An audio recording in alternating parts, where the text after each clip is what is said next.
Welcome to Shukla study point. आप सभी का स्वागत है आपके अपने YouTube channel Shukla study point में। मैं शिवम शुक्ला आप सभी दोस्तों का हार्दिक स्वागत करता हूं। आज के वीडियो के माध्यम से हम लोग चर्चा करेंगे राजनीति शास्त्र के बारे में, यानी कि पॉलिटिकल साइंस के बारे में। पॉलिटिकल साइंस की जब हम बात करते हैं तो उसमें पेपर नंबर 1 में इंडियन पॉलिटिकल थॉट अर्थात भारतीय राजनीतिक विचारों के बारे में आपको जानना होता है। भारतीय राजनीतिक विचारों को लेकर के इससे पहले मैंने 1-2 वीडियो बना रखी है, तो अगर आप लोगों ने नहीं देखा है तो प्लीज़ देख लें। अगर देखा है तो बड़ी अच्छी बात है, आप इस वीडियो में और अच्छे तरीके से समझ पाएंगे। हालांकि इसमें मैंने कुछ ऐसे प्रश्नों को शामिल किया है जो कि कल की परीक्षा में आपके यानी डॉक्टर राम मनोहर लोहिया अवध विश्वविद्यालय या ऐसे कई विश्वविद्यालय जिनकी परीक्षा लिखित होती है, यानी कि अति लघु उत्तरीय, लघु उत्तरीय और दीर्घ उत्तरीय प्रश्न आते हैं, उनके लिए बहुत ही महत्वपूर्ण होगा, चूँकि इसमें दीर्घ उत्तरीय और लघु उत्तरीय प्रश्नों को शामिल करने का प्रयास किया गया है। अति लघु उत्तरीय प्रश्नों को भी मैंने शामिल किया है, यानी कि तीनों फॉर्मेट के प्रश्न इसमें हैं। राजनीति विज्ञान का प्रथम प्रश्न पत्र Indian political thought BA 6 semester के छात्र छात्राओं के लिए यह लेक्चर पूर्ण रूप से समर्पित है। तो बहुत ही बारीकी के साथ और बहुत ही तीव्र गति से संपूर्ण सिलेबस को ध्यान में रखते हुए और आपकी परीक्षा में कौन कौन से प्रश्न आते हैं, ये तमाम प्रकार के पहलुओं पर ध्यान रखते हुए मैंने इन प्रश्नों को समाहित किया है। अब आइए जानने का प्रयास करते हैं कि आखिरकार कौन कौन से ऐसे प्रश्न हैं जो कि आपकी परीक्षा में पूछे जा सकते हैं। ठीक है, चले पहला क्वेश्चन तो ये 100% आपकी परीक्षा में आने वाला है, एकदम से रट लीजिएगा, नोट डाउन कर लें, ये प्रश्न आपका 100% आएगा। प्रश्न क्या है? राज्य के सप्तांग सिद्धांत की विवेचना करें। और सप्तांग सिद्धांत मैंने आपको बताया था, सप्तांग मतलब क्या होता है? 7 अंग। राज्य को चलाने के लिए 7 चीज़ों की ज़रूरत पड़ती है। वो 7 चीज़ कौन कौन से हैं, उन्हीं को सप्तांग कहा जाता है। कौटिल्य ही नहीं बल्कि आप देखते हैं राज्य के सप्तांग सिद्धांतों की बात करें तो कौटिल्य, शुक्र, भीष्म, मनु, बृहस्पति, ऐसे तमाम प्रकार के जो भारत के प्रमुख आचार्य रहे हैं, वो सभी लोग एक प्रकार से बिना किसी रोक टोक के इन 7 तत्वों को स्वीकार करते हैं कि हाँ, ये 7 तत्व होते हैं जिनके द्वारा किसी राज्य को एक सफल दृष्टिकोण से या एक अच्छे तरीके से हम जो है चला सकते हैं। ठीक है, आइए जानने का प्रयास करते हैं कि वो 7 तत्व कौन कौन से हैं और उनका क्या मतलब होता है।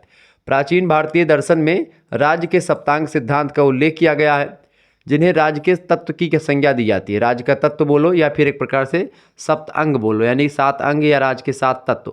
धर्मशास्त्रों, अर्थशास्त्रों और नीति शास्त्रों में राज्य के 7 तत्वों या 7 अंगों का वर्णन किया गया है। प्राचीन भारत के प्रमुख आचार्यों में खास करके मनु हो गए, बृहस्पति जी हैं, शुक्र, कौटिल्य, भीष्म, इन सभी लोगों ने 7 अंगों के बारे में बताया। अच्छा, ये एक प्रकार से शुक्र कौन है? ये शुक्राचार्य की मैं बात कर रहा हूँ, ये शुक्र वो हैं। शुक्र और बृहस्पति, बृहस्पति जो है ये देवताओं के गुरु हैं और शुक्र जो है ये राक्षसों के गुरु हैं। तो ये एक प्रकार से ऋषि मुनि है और बहुत विद्वान आदमी थे। तो दोनों ने चूँकि एक प्रकार से राजाओं के यहाँ पर चूँकि एक प्रकार से रहे और राजा को क्या क्या चीज़ें ज़रूरत पड़ती हैं या राजा को एक प्रकार से राजा के कौन कौन से अंग होते हैं, इन सभी लोगों ने बताया। मनु तो आप सभी को पता होगा, मनु स्मृति बड़ी फेमस है। कौटिल्य का अर्थशास्त्र बड़ा फेमस है। भीष्म एक विद्वान है, ठीक है, वो भीष्म गंगापुत्र भीष्म नहीं, ठीक है, जो है भीष्म एक विद्वान भी हैं। तो इन सभी लोगों ने एक प्रकार से 7 अंग माने हैं राज्य के, ये बात आप ध्यान रखेंगे। वो 7 अंग कौन कौन से हैं? पहला अंग है स्वामी, स्वामी माने होता है राजा, अभी मैं समझूंगा स्वामी क्या है पूरा विस्तार से। दूसरे है अमात्य यानी मंत्री वगैरह। तीसरा होता है जनपद यानी राज्य। चौथा है दुर्ग यानी किला। पांचवा है कोष यानी कि संचित निधि जिसमें पैसा रुपया हो। छठा है दंड का प्रावधान कुछ राज्य में होना चाहिए। और सातवां होता है मित्र, राज्य कोई होने चाहिए ताकि संकटकालीन स्थिति में राजा की मदद करने के लिए वो आए। बात करें शुक्र की, तो शुक्र ने इस संबंध में एक सुंदर रूपक सुनाते हुए लिखा कि राज्य शरीर के अंगों में राजा सिर होता है। राज्य शरीर के अंगों में राज्य रूपी शरीर है एक, उसके अंगों में देखें तो राजा जो होता है वो राज्य का सिर होता है। मंत्री जो होता है उसका आँख होता है, नेत्र होता है। मित्र जो होते हैं वो एक राज्य के कान होते हैं। अगर कोष की बात की, कोष माने होता है जो संचित निधि पैसा खजाना वगैरह, वो मुख होता है। और बल मन जो होते हैं, बल मन जो होते हैं वो दुर्ग होते हैं, ठीक है। इसके अलावा हाथ और पैर जो होते हैं राष्ट्र होते हैं, ठीक है। बल और मन दुर्ग होते हैं यानी किला जिसको कहते हैं वो, हाथ और पैर राष्ट्र होते हैं। तो इस तरीके से ठीक है, दुर्ग हाथ और पैर राष्ट्र है। तो ये सब एक प्रकार से क्या है, ये सब एक प्रकार से शुक्र ने इस संबंध में ये एक प्रकार से बताया कि भाई एक शरीर रूपी राज्य है, उसके कई अंगों में राजा सिर है, मंत्री नेत्र है, मित्र कान है, कोष मुख है, बल जो है एक प्रकार से मन दुर्ग है, ये सब ठीक है, हाथ और पैर राष्ट्र। तो इस तरीके से सारी चीज़ें बताई। प्राचीन भारतीय राजनीतिक विचारकों में कौटिल्य का काफ़ी योगदान रहा है। उन्होंने राज्य के 7 अंग माने हैं। कौटिल्य के अनुसार राज्य केवल उसी दशा में या उसी सिचुएशन में अच्छी तरह से कार्य कर सकता है, किस सिचुएशन में, जबकि ये 7 अंग सहयोग और उचित रूप से अलग अलग अपना कार्य करें, यानी कि 7 पर किसी एक दूसरे का दबाव ना हो और इसके अलावा 7 स्वतंत्र रूप से एक दूसरे का सहयोगात्मक रूप से एक प्रकार से मदद करते हुए और आगे बढ़े, तब एक प्रकार से हम ऐसा कर सकते हैं। ठीक है, ये बात ध्यान रखेंगे। तो राज्य के 7 अंग होने के कारण से उसे सप्तांग सिद्धांत, इस सिद्धांत को कहते हैं। ठीक है, तो यही है। कौटिल्य का सप्तांग सिद्धांत पूछे तो भी यही लिखेंगे, मनु का पूछेगा तो भी, शुक्र का पूछेगा तो भी, ठीक है, बृहस्पति का पूछेगा तो भी, भीष्म का पूछेगा तो भी, यानी कि राज्य के जो 7 अंग हैं सभी ने निर्विवाद रूप से इसी को माना है, इन्हीं 7 अंगों को। अब एक एक अंग को हम विस्तार से जानने का प्रयास करते हैं और चीज़ों को समझते हैं कि भाई है क्या। पहला होता है स्वामी। स्वामी क्या होता है? स्वामी दैट मीन्स राजा। ठीक है, स्वामी का मतलब क्या होता है? राजा, यानी कि वो राजा नहीं, आजकल के जो भोजपुरी गानों में ए राजा जी जो चलता है वो राजा नहीं। इसमें राजा का मतलब होता है जो राज्य करता है। ठीक है, तो स्वामी यानी भारतीय विचारकों ने राज्य के 7 अंगों में राजा को सर्वोच्च स्थान दिया है, यानी राजा सबसे ऊपर होता है राज्य में। यानी राज्य की अगर बात की जाए तो एक राज्य को चलाने के लिए सबसे इम्पोर्टेंट भूमिका किसकी होती है? एक राजा की होती है, एक स्वामी की होती है। समाज को मर्यादा में रखने का कार्य राजा ही करता है, परंतु भारतीय दर्शन के अनुसार राजा धर्म के अधीन होता है, वह स्वेच्छाचारी नहीं रह सकता है। राजा पर भी अंकुश होता है, राजा पर भी नियंत्रण होता है। तमाम प्रकार के अमात्य, तमाम प्रकार के मंत्री होते हैं, उनके बीच में निर्णय होता है और उसके बाद में राजा जो है एक प्रकार से उस पर मोहर लगाता है, पुष्टि करता है। ठीक है, ये बात ध्यान रखेंगे। दूसरे होते हैं अमात्य। अमात्य से मतलब होता है मंत्री से, कुछ अन्य अधिकारियों से जो कि बड़े पदों पर होते हैं और राज कार्य में भाग लेते हैं या राजा के कार्य में अपनी भूमिका निभाते हैं या सलाह देते हैं, वो होते हैं अमात्य। राजा अपने समस्त कार्य अमात्य के परामर्श से ही करता है। जैसे कि सुमंत्र थे राजा दशरथ के अमात्य या मंत्री, तो मंत्री तमाम प्रकार के मंत्री, महामंत्री, जैसे कि सुग्रीव जो बानरराज सुग्रीव थे या बाली थे, उनके अमात्य कौन थे? उनके अमात्य में नाम था एक प्रकार से जामवंत जी का। जामवंत जो कि एक प्रकार से बहुत ज़्यादा जो है ज्ञानी व्यक्ति थे, बहुत ज़्यादा बलवान थे। कहा जाता है कि जामवंत जो था अगर वो रामायण के युद्ध में भाग लेता, हालांकि जामवंत ने ज़्यादा भाग ही नहीं लिया, जामवंत की एक प्रकार से लड़ने की इच्छा पूरी नहीं हुई थी, तो भगवान श्री कृष्ण से उन्होंने कहा कि मतलब भगवान राम से कहा कि हमको जो है लड़ने का आपने मौका ही नहीं दिया। तो भगवान राम ने सोचा कि भाई वृद्ध आतुर हैं, इनको कौन लड़ने के लिए बोले।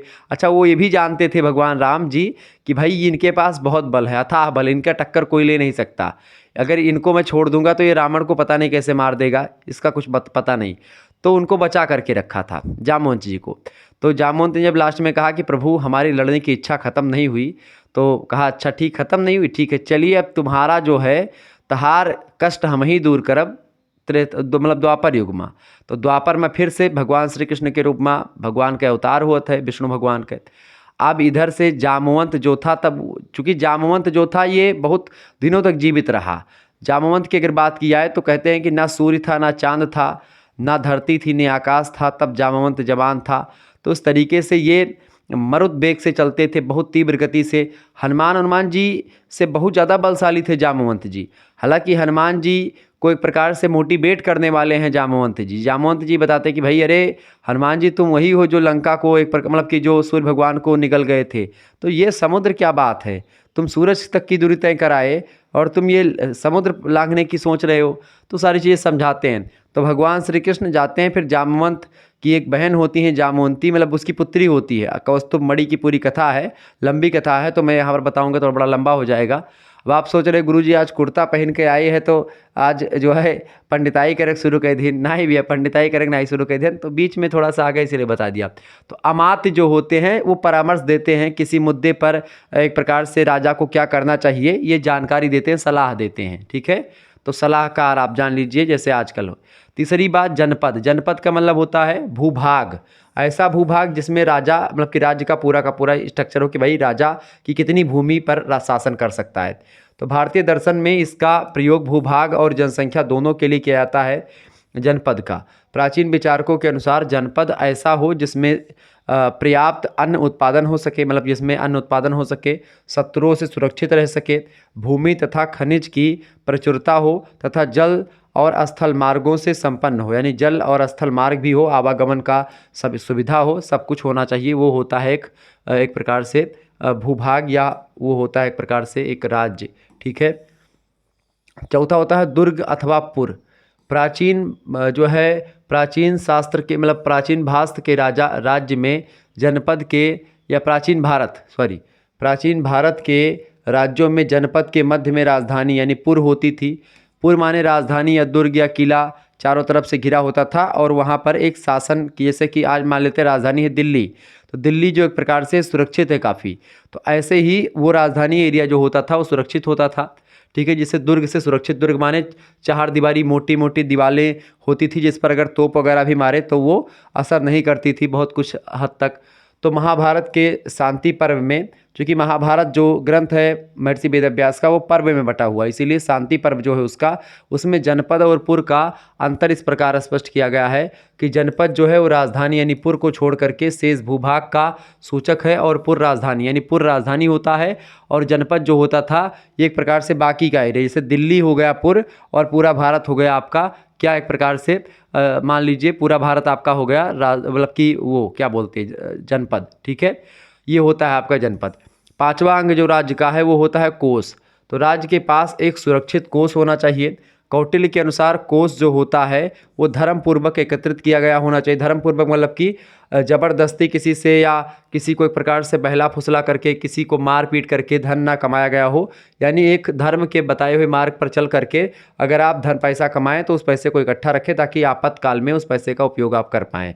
ठीक है। वह इतना मतलब कि चाहिए वह इतना अधिक हो जिससे आपत्ति काल में क्या हो, दीर्घ समय तक निर्वाह हो सके, ऐसा धन व्यवस्थित करना चाहिए एक राजा को, ताकि प्रजा में चूंकि अकाल पड़ जाए या कुछ भी हो जाए तो ऐसी स्थिति में एक प्रकार से राजा के पास इतना धन हो कि वो अच्छे तरीके से प्रजा की देखभाल कर पाए। छठा तत्व होता है या अंग होता है दंड या सेना। राज्य को सुरक्षा के लिए सेना का विशेष महत्व होता है। अच्छा सैन्य बल होने से शत्रु भी मित्र बन जाता है। अगर सेना आपके पास ठीक ठाक है तो शत्रु बिना लड़े ही आपसे मित्रता करना चाहता है। प्राचीन भारत में सेना के 4 अंग हुआ करते थे। पहले होते थे पैदल सेना, जो कि एक प्रकार से पैदल होती थी। दूसरी घुड़सवार जो घोड़े पर बैठते थे। तीसरे हाथी पर बैठने वाले, और चौथे रथी होते थे। ठीक है।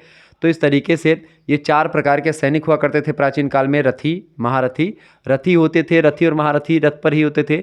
हाथी पर एक प्रकार से जो होते थे वो भी महारथी बैठते थे बड़े बड़े। घुड़सवार पर कुछ लोग होते थे, घोड़े पर बैठते थे, कुछ लोग पैदल ही लड़ने के लिए जाते थे। तो ये 4 प्रकार के एक प्रकार से सेना हुआ करती थी। 7वें होते थे मित्र, यानी प्राचीन भारतीय विचारकों ने मित्र को राज्य का आवश्यक अंग माना है। मित्र ऐसा हो जो आवश्यकता पड़ने पर तुरंत सहायता कर सके, यानी अनुवांशिक मित्रों पर विशेष ध्यान देना चाहिए। अनुवांशिक मित्र ऐसे जो कि आपके बाप दादाओं के मित्र रहे हैं तो आप उनके भी मित्रता ऐसे लगातार बनी रहे लंबे समय तक। मनु और कौटिल्य ने भी, अन्य प्राचीन विचारकों ने राजा को सर्वोच्च महत्व दिया है। सभी ने राजा को कहा कि राजा एक राज्य का या एक देश का एक प्रकार से सबसे अच्छा व्यक्ति या सबसे उच्च व्यक्ति हो सकता है। ठीक है। दूसरा प्रश्न आपकी स्क्रीन पर आ चुका है। तो सप्तांग सिद्धांत आपका क्लियर हो गया, तो अब तो नहीं छूटेगा, वो प्रश्न आप जरूर लिख देंगे क्योंकि आपकी परीक्षा में 100% वो प्रश्न आएगा। दूसरा क्वेश्चन है मनु के दंड सिद्धांत की विवेचना कीजिए। मनु के दंड सिद्धांत की अगर बात की जाए तो मनु की बात करें तो मनु ने राज्य के लिए दंड की व्यवस्था की है। राजा और राज्य के अस्तित्व को बनाए रखने के लिए सुसंगठित सैन्य शक्ति का होना बहुत जरूरी होता है। अगर दंड का प्रावधान ना हो, सैन्य शक्ति ना हो, तो प्रजा ही राजा की आज्ञा का उल्लंघन करेगी, राजा की आज्ञा को नहीं मानेगी। प्राचीन काल से, यानी कि आदिकाल से ही, प्राचीन काल से ही भारत में सेना रखने, सेना, अस्त्र शस्त्र, युद्धों आदि का वर्णन किया गया है। अधिकांश आचार्यों ने सेना के 6 रूप माने हैं। सेना के कौन कौन से रूप हैं? पहला होता है सेना का रूप मौल वंश। मौल वंश मतलब जो परंपरागत रूप से सेना रखने का अधिकार वो। दूसरा होता है भृत्य। भृत्य का मतलब होता है वेतन पर आधारित सैन्य बल, यानी ऐसे सेनाएं जो कि एक प्रकार से जिनको वेतन मिलता है वो। ठीक है। यानी इनको पैसा दे करके रखा जाता है। तीसरे होते हैं श्रेणी। श्रेणी की अगर बात करें तो व्यापारियों एवं अन्य जन समुदायों की सेना होती है। ठीक है। ये होती है श्रेणी। चौथे सैनिक होते हैं मित्र, यानी मित्र या सामंतों की सेना जो होती है। सामंत मतलब जैसे मान लेते हैं छोटे छोटे राज्य ही इलाके हैं, वो जो सैनिक रखे हैं अपने राज्य की सुरक्षा के लिए छोटे छोटे राज्यों के, वो एक प्रकार से चले आए ऐसे सैनिक, तो वो होते हैं सामंतों की सेना, जो कि अंडर में उसी के काम करते हैं। ठीक है। पांचवा होता है आसिक। आसिक जैसे कि मान लेते हैं सामंत की सेना का मतलब, जैसे अभी मान लेते हैं कोई केंद्र में कोई दुविधा आ जाए, तो अब एक प्रकार से मोदी जी मान लेते हैं मिलिट्री को तैनात कर दी, मिलिट्री लड़ रही है वहाँ पर। अब क्या किया जाए, मिलिट्री मान लेते हैं मोर्चा नहीं संभाल पा रही, तो पुलिस बल जो होंगे, अब यूपी पुलिस, एमपी पुलिस, ये सब मान लीजिए सामंतों की एक प्रकार से सेना है, तो इन सभी को भी बुला लेगी। ठीक है। तो ऐसे ही होते थे जो है मित्र। ऐसे ही असिक। असिक जो होता शत्रु पक्ष की सेना को असिक कहते थे। और छठा आटविक। अटविक जो जंगली जातियां होती थी उनकी सेना, जंगल में कुछ लोग रहते थे, चूंकि आज तो जंगल कटाई हो गई, नहीं पहले जनजाति वगैरह लोग जंगल में रहते थे, तो जंगलों की जो सेनाएं होती थी उन्हीं को आटविक बोलते थे। तो इस तरीके से ये 7 या 6 एक प्रकार से सेनाएं जो हैं, 6 रूप अधिकांश आचार्यों ने ही माने हैं, जो यहाँ पर मैंने आपको बताए। आगे देखने का प्रयास करते तो इन सभी को नोट डाउन करते हुए चलेंगे। प्रायः सेना के 4 भाग हुआ करते थे। कौन कौन से 4 भाग? पहला हाथी पर बैठते थे लोग, वो सेना के हाथी वाली सेना। दूसरी अश्व यानी घोड़े वाली। तीसरी रथ पर बैठने वाले। चौथे पैदल। ये 4 प्रकार की सेनाएं होती थीं। इन सभी को मिला करके इन्हें चतुरंगी सेना कहते हैं। चतुरंगी सेना इसी को कहते हैं। चतुरंगी मतलब कि जिसके 4 अंग हैं, चतुर अंग। ठीक है। चतुरंगी सी सेना इसी को बोलते हैं चतुरंगी सेना। क्यों? क्योंकि हाथी, अश्व, रथ और पैदल, इन सभी का एक टुकड़ा जो होता था, इसी को चतुरांगड़ी सेना, चतुरंगी सेना कहते थे। मनु ने जल युद्ध की सेना की चर्चा भी की। जल युद्ध मतलब कि पानी में युद्ध, लड़ाई। मनुस्मृति में बहुत से व्यूहों का वर्णन भी किया गया, जैसे चक्र व्यूह या तमाम प्रकार के व्यूह मनुस्मृति में बताए गए हैं।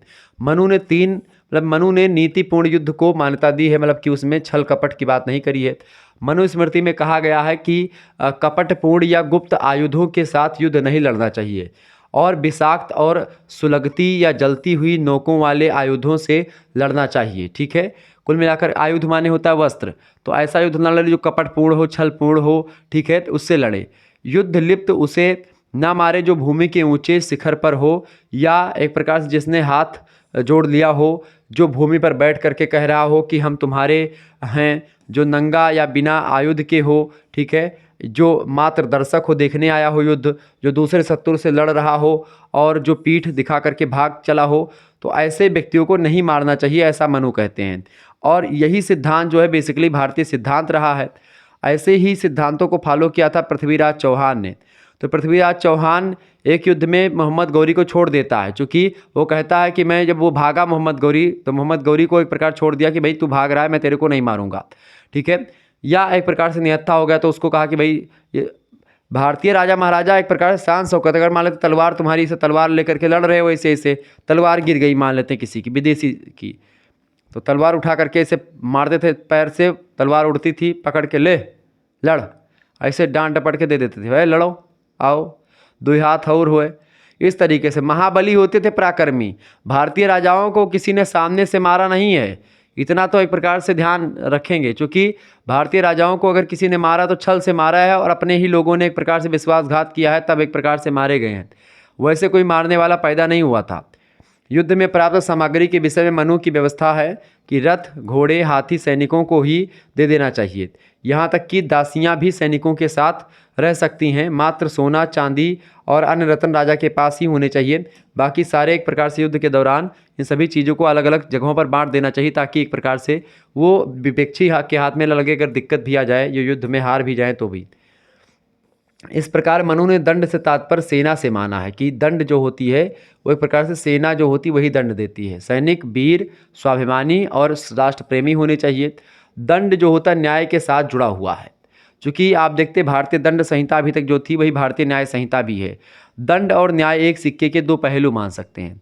मनु ने लिखा कि लोगों के विवादों के समाधान के लिए राजा को ब्राह्मणों और मंत्रियों के साथ सभा करके परामर्श करना चाहिए। मनु का कहना है कि न्याय शासन राजा का व्यक्तिगत कार्य है। मनु ने न्याय शासन को धर्म का प्रतीक माना है और कहा कि जब न्याय होता है तो धर्म के शरीर से उसे बेधने वाला अधर्म का बाण निकल जाता है। यानी कि ऐसा बाण जो कि शरीर को बेध रहा है अधर्म रूपी, उस बाण को निकालने के लिए न्याय रूपी मरहम की ज़रूरत होती है, न्याय रूपी दवाई की ज़रूरत होती है। जो राजा निरपराध को दंडित करता है, यानी कि बिना किसी अपराध के किसी व्यक्ति को दंड देता है और अपराधी को छोड़ देता है, वह पाप करता है। यानी कि ऐसे व्यक्ति, अगर आप दंड एक प्रकार से किसी ने व्यक्ति ने गलत किया है तो अगर आप उसको दंड देते हैं तो आप एक अच्छे राजा हैं, लेकिन अगर आप उसने अपराध किया आप उसको छोड़ दे रहे हैं तो आप पाप कर रहे हो, आप पाप के भागीदार हो। लेकिन ये बात भी कही गई है कि अगर आप किसी जो है निरपराध व्यक्ति को दंडित करते हैं तो भी आप पापी हैं, आप पाप करते हैं। निंदा का भागी वही राजा होता है जो ऐसा करता है। नरक में जाता है जो है निरपराध को दंडित करता है और अपराधी को छोड़ता है। अतः विद्वानों ने राजा के कानूनों का निर्माण करके अपराधी को दंड देने का विधान किया है, निरपराधी को नहीं। यानी कि जब अपराध सिद्ध हो जाए तब उस व्यक्ति को दंड दिया जाए, उससे पहले नहीं। उसको बारे में सुना जाए कि भाई उसने क्या किया, क्यों किया, और सारी चीज़ें समझने के बाद में फिर दंड दिया जाए। ठीक है। और इन्हीं सिद्धांतों पर कहीं ना कहीं पे भारतीय सुप्रीम कोर्ट जो है, यानी कि आप देखते हैं सुप्रीम कोर्ट में भी ये बातें बताई गई है। भारतीय संविधान ये कहता है कि 10-12 अधिकारी या 10-12 या 100 से अधिक जो है अपराधी छूट जाएं, लेकिन एक निरपराध को सज़ा नहीं होनी चाहिए। जिस व्यक्ति ने अपराध नहीं किया है उस व्यक्ति को सज़ा नहीं होनी चाहिए, ये भारतीय संविधान कहता है। इसीलिए आप देखते हैं लगातार पेशी और ये सब चलती रहती, लगातार उस पर विचार विमर्श होता है किसी भी मुद्दे पर, और उसके बाद में तब जाकर के निर्णय लिया जाता है कि भाई हाँ, किसने किया किसने नहीं किया है अपराध, इसको लेकर के रिसर्च किया जा सके, इसकी पुष्टि करी जा सके। ठीक है। तीसरा क्वेश्चन से प्राचीन भारत में राज्य के प्रमुख कार्यों का उल्लेख कीजिए। तो प्राचीन भारत के सभी राज्यों में राजा की अगर बात की जाए तो राजा को सर्वोच्च स्थान प्रदान किया गया था। राजा राज्य का मुख्य शासक होता था, उसी के द्वारा सभी कार्य किए जाते थे। राज्य के कुछ उद्देश्य होते थे और इन्हीं उद्देश्यों के आधार पर उसके कार्यों का निर्धारण किया गया था। प्राचीन समय में राज्य के प्रमुख कार्य कई थे, जिनमें पहला काम था लोक कल्याण करना। यानी प्राचीन काल में राजा का क्या काम था भैया? लोक कल्याण करना, ये राजा का काम हुआ करता था। ठीक है, क्या करना? लोक कल्याण करना ये राजा का काम हुआ करता था। ये बात आप ध्यान रखेंगे। लोक कल्याण क्या है? लोक कल्याण मतलब पब्लिक का एक प्रकार से कल्याण करे, पब्लिक के लिए अच्छी अच्छी नीतियाँ बनाएं ताकि पब्लिक का एक प्रकार से भला हो सके।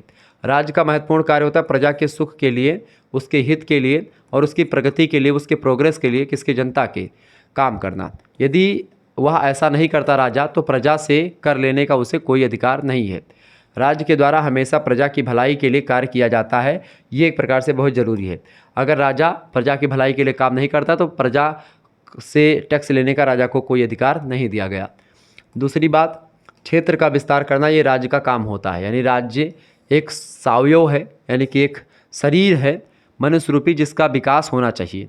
तो जिस प्रकार शरीर के अंगों का विकास होता है उसी प्रकार से राज्य की प्रकृति की विकासशील भी है। मतलब राज्य की प्रकृति विकासशील है, मतलब राज्य का प्रमुख कार्य अपने क्षेत्र का विस्तार करना है। राजा को हमेशा क्षेत्र विस्तार में लगा रहना चाहिए, ये प्राचीन काल में राजाओं का एक प्रकार से काम। तीसरा काम, शांति व्यवस्था बनाए रखना और देश की रक्षा करना, ये भी एक राज्य का काम होता है। यानी कि राजा का मुख्य काम क्या होता है? अपने भूभाग के अंदर शांति और व्यवस्था को बनाए रखना, बाह्य आक्रमण से देश की रक्षा करना, और ये सब राज्य का ही कर्तव्य होता है। राजा को अपने राज्य की सुरक्षा के लिए आप कई नीतियों को अपना सकते हैं, खास करके साम दाम दंड भेद, ये तमाम प्रकार की नीतियां हैं, इनका सहारा आप ले सकते हैं। इन सभी नीतियों में से कोई भी नीति का सहारा लेकर के आप अपने राज्य की रक्षा करें। ठीक है। राज्य में समुचित सेना और दुर्ग होना चाहिए। समुचित मतलब उचित मात्रा में सेना, उचित मात्रा में दुर्ग होने चाहिए, जिसके माध्यम से राज्य की सुरक्षा की जा सके। तो ये भी बहुत ज़रूरी है। इसके अलावा अगर देखें राजा का अगला काम या राज्य का अगला काम, चौथा, आर्थिक विकास संबंधी कार्य। यानी राज्य में उद्योग धंधों और कृषि का विकास करके ही खुशहाली लाई जा सकती है और उससे प्रजा के हितों की रक्षा होती है। राज्य का प्रयास अपने आर्थिक संसाधन की वृद्धि में होना चाहिए कि भाई राजा चाहे एक प्रकार से अपने जो संसाधन हैं उनमें वृद्धि करे और आगे बढ़े वहाँ की प्रजा। ठीक है। पांचवा जो काम होता है राजा का, वो होता है वर्णाश्रम के पालन की व्यवस्था करना। प्राचीन काल के राजा का कर्तव्य या प्राचीन काल के राज्य के काम। ठीक है। देखिए वर्णाश्रम की अगर बात की जाए तो देखिए सभी प्राचीन भारतीय विचारकों ने वर्णाश्रम धर्म को सामाजिक संगठन का आधार बताया है। उन विचारकों ने कहा कि राज्य को ऐसी व्यवस्था करनी चाहिए कि लोग वर्णाश्रम धर्म का पालन करें। वर्णाश्रम धर्म का मतलब क्या होता है? ब्राह्मणों अस्या मुखामासीद बाहु राजान्याः कर्ता उरुतदस्य वैश्याः पादाभ्याम शूद्रो अजायतः। 4 वर्ण होते हैं जो कि एक प्रकार से वर्ण व्यवस्था और जाति व्यवस्था में लाख गुना अंतर है। वर्ण व्यवस्था कर्म पर आधारित होती थी और जो जाति व्यवस्था है ये जन्म पर आधारित हो गई बाद में आकर के। तो वर्ण व्यवस्था की अगर बात करें तो वर्ण व्यवस्था जो है मेरे भाई, ये एक प्रकार से ब्राह्मण, क्षत्रिय, वैश्य और शूद्र, जो ब्राह्मण का काम करते हैं यानी जो पूजा पाठ करवाते हैं, जो शिक्षा देते हैं, शिक्षा लेते हैं, भिक्षा वगैरह लेते हैं, वो ब्राह्मण कहलाए। ठीक है, और उनका एक प्रकार से धीरे धीरे जो ये काम करने लगे ब्राह्मण हो गए। क्षत्रिय जो एक प्रकार से जो है तीर धनुष सिखाते हैं या फिर एक प्रकार से अस्त्र शस्त्र की जो है शिक्षा देते हैं, लोगों की रक्षा करते हैं, राज्य की रक्षा करते हैं, वो क्षत्रिय कहलाए। जो व्यापार वगैरह करने लगे वो एक प्रकार से वैश्य कहलाए, और जो एक प्रकार से इन तीनों की सेवा करने लगे वो शूद्र कहलाए। तो इस तरीके से ये पूरा का पूरा सिस्टम बनता चला गया। जिसको जिस कार्य में रुचि थी वो अपने अपने काम को अपनाता गया, और इस तरीके से पूरा का पूरा ये 4 वर्ण जो है विकसित हुए, ब्राह्मण, क्षत्रिय, वैश्य और शूद्र। ठीक है, तो ये एक प्रकार से वर्णाश्रम का पालन करना ये भी एक राजा का कर्तव्य होता है। इसके अलावा विवादों का निपटारा करना, यानी राज्य के अंदर कई समुदाय होते हैं, अगर उन समुदायों के बीच में समय समय पर विवाद होता है तो उन विवादों को निपटाने के लिए राज्य को एक प्रकार से सामने आना पड़ता है। राजा को एक प्रकार से इसमें बिना किसी पक्षपात के, इसमें जनता के पक्ष में और जो सही है उसको एक प्रकार से उसकी तरफ होकर के निर्णय लेना होता है। 7वां काम, शिक्षा की व्यवस्था करना राज्य का ही काम होता है। शिक्षा की व्यवस्था करना राज्य का कर्तव्य होता है। राज्य की जनता जब शिक्षित होगी तभी देश उन्नति हो सकती है। इसके अलावा प्रजा को अपने कर्तव्यों के पालन के लिए मोटिवेट करना, प्रेरित करना, ये भी राज्य का कर्तव्य होता है। राज्य का कर्तव्य है कि वह अपनी प्रजा को इस बात के लिए प्रेरित करे, मोटिवेट करे कि वे अपने कर्तव्यों का पालन करें। प्रजा के द्वारा अपने कर्तव्यों का पालन करने से समाज की उन्नति होती है, समाज प्रोग्रेस करता है, अराजकता जो होती समाप्त होती है। अराजकता का मतलब क्या होता है, जो मार काट ये सब मची हुई समाप्त होती है। अराजकता का एक तात्पर्य ये भी है कि ऐसा क्षेत्र जिसमें राजा ना हो, यानी कि बिना राजा के राज्य को अराजक राज्य कहते हैं। आ माने होता नहीं, राजकता मतलब कि बिना राजा के राज्य। ठीक है, अब बिना के राजा के राज्य कब होगा, जब हैं स्वतंत्र न सिर पर कोई, और भाव वही मन ही करें जोई सोई। मतलब ऐसे व्यक्ति जिन पर स्वतंत्र हों, जो जिन पर किसी का अंकुश ना हो, कोई लगाम रूपी घोड़े, मतलब जैसे घोड़े को अगर लगाम से मुक्त कर दें तो घोड़ा स्वच्छंद भाव से खूब तनंग तनंग के भागेगा। ठीक है, तो अराजकता तब हो जाती है जब जनता एक प्रकार से स्वच्छंद भाव से बिना किसी डर के, बिना किसी एक प्रकार से दंड के, भय के काम करती है और स्वतंत्र होती है। तो बिना राजा के राज्य को अराजकता कहते हैं। संक्षेप में अगर बोले तो यह कहा जा सकता है कि प्राचीन विचारकों ने राज्य के जिन कार्यों का उल्लेख किया है उससे यह स्पष्ट होता है कि वह व्यक्तिवादी और निरंकुश नहीं अपितु लोक कल्याणकारी राज्य का अग्रगामी कहा जा सकता है। तो लोक कल्याणकारी राज्य पहले या प्राचीन काल में हुआ करते थे। राज्य के लोक कल्याणकारी कार्यों के माध्यम से उन्होंने सर्वप्रथम लोक कल्याणकारी राज्य के सिद्धांत का प्रतिपादन किया, और मेरे हिसाब से ये दुनिया के सभी राज्यों के हिसाब से अगर देखें तो भारतीय जो राज्य व्यवस्था थी वो बड़ी ज़बरदस्त थी प्राचीन काल से ही। आज जिन अधिकारों और उसकी बात हम करते हैं वो अधिकार वगैरह प्राचीन काल के राज्यों में पहले से भारत में दिए गए थे। अगला क्वेश्चन आपके स्क्रीन पर आ चुका है, महादेव गोविंद रानाडे के राजनीतिक विचारों पर प्रकाश डालें। तो सरकारी नौकरशाह होते हुए रानाडे ने, यानी महादेव गोविंद रानाडे ने भारतीय राजनीति में अहम भूमिका निभाई। वह सामाजिक सुधार के क्षेत्र में सक्रिय रहते हुए नौकरशाह की सीमा में राजनीतिक कार्य करते रहे। पूना में सार्वजनिक सभा के द्वारा सभी कार्य रानाडे के द्वारा किए जाते थे। रानाडे के राजनीतिक विचार तत्कालीन कांग्रेस के ही राजनीतिक विचार थे, यानी उस समय जो कांग्रेस थी इनके समय में तो कांग्रेस के विचार रानाडे के विचार हुआ करते थे। क्योंकि कांग्रेस के संस्थापकों में जो है महादेव गोविंद रानाडे का नाम लिया जाता है। 1885 में जब कांग्रेस की स्थापना होती है, उसका प्रथम अधिवेशन होता 1885 में ही, तो उसमें ये उपस्थित थे महादेव गोविंद रानाडे जी, और कांग्रेसी नेताओं को वो सलाह दिया करते थे।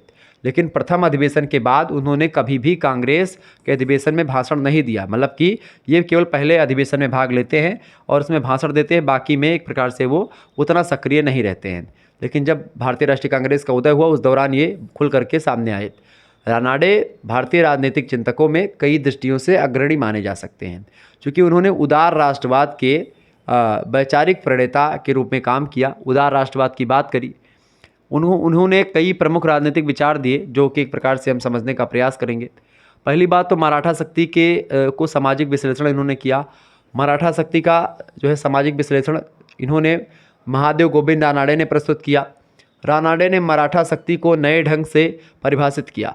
कुछ अंग्रेज इतिहासकारों के द्वारा जब मराठा साहित्य को लुटेरा और डाकुओं का झुंड कहा गया, तो रानाडे ने इसका खंडन करते हुए कहा कि मराठा शक्ति का उत्थान तुकाराम, रामदास और एकनाथ जैसे संतों के धार्मिक उपदेशों का फल है। क्योंकि आप देखेंगे तुकाराम और रामदास के बारे में अगर आप ना जानते हो, तो रामदास वो व्यक्ति हैं जो कि एक प्रकार से शिवाजी के गुरु थे।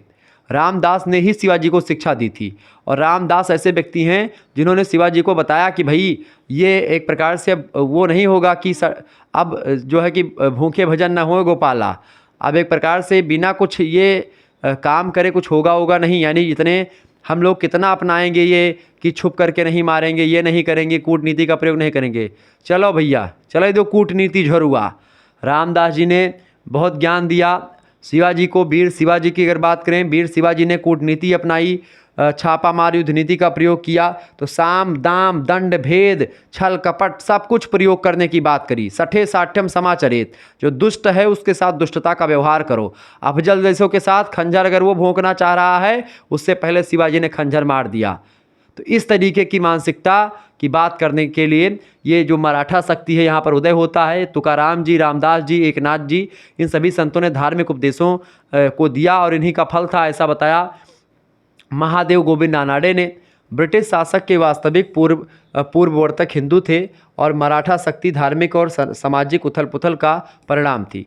शिवाजी लुटेरों के सरदार ना होकर के एक प्रभावशाली राजनेता थे, ऐसा गोविंद रानाडे ने ही बताया। चूँकि जब शिवाजी वगैरह ऐसा करते थे कि कोई उधर से जाता था, तो जब उनको लूट वगैरह लेते थे शिवाजी के सैनिक लोग, चूँकि उनको एक प्रकार से टैक्स वगैरह लेना पड़ता था, या एक प्रकार से मान लेते पैसे की कमी हुई, तो एक प्रकार से जो अंग्रेज होते थे या जो एक प्रकार से सरदार मुस्लिम सरदार होते थे, उनकी चीज़ों को तो कहीं ना कहीं पे कुछ लोगों ने समझा कि लुटेरे हैं, लेकिन इन्होंने बताया कि लुटेरे नहीं हैं, ये राष्ट्रवादी हैं, राष्ट्रभक्ति इनके अंदर कूट कूट कर भरी हुई, अपने आप को स्वतंत्र करवाना चाहते हैं।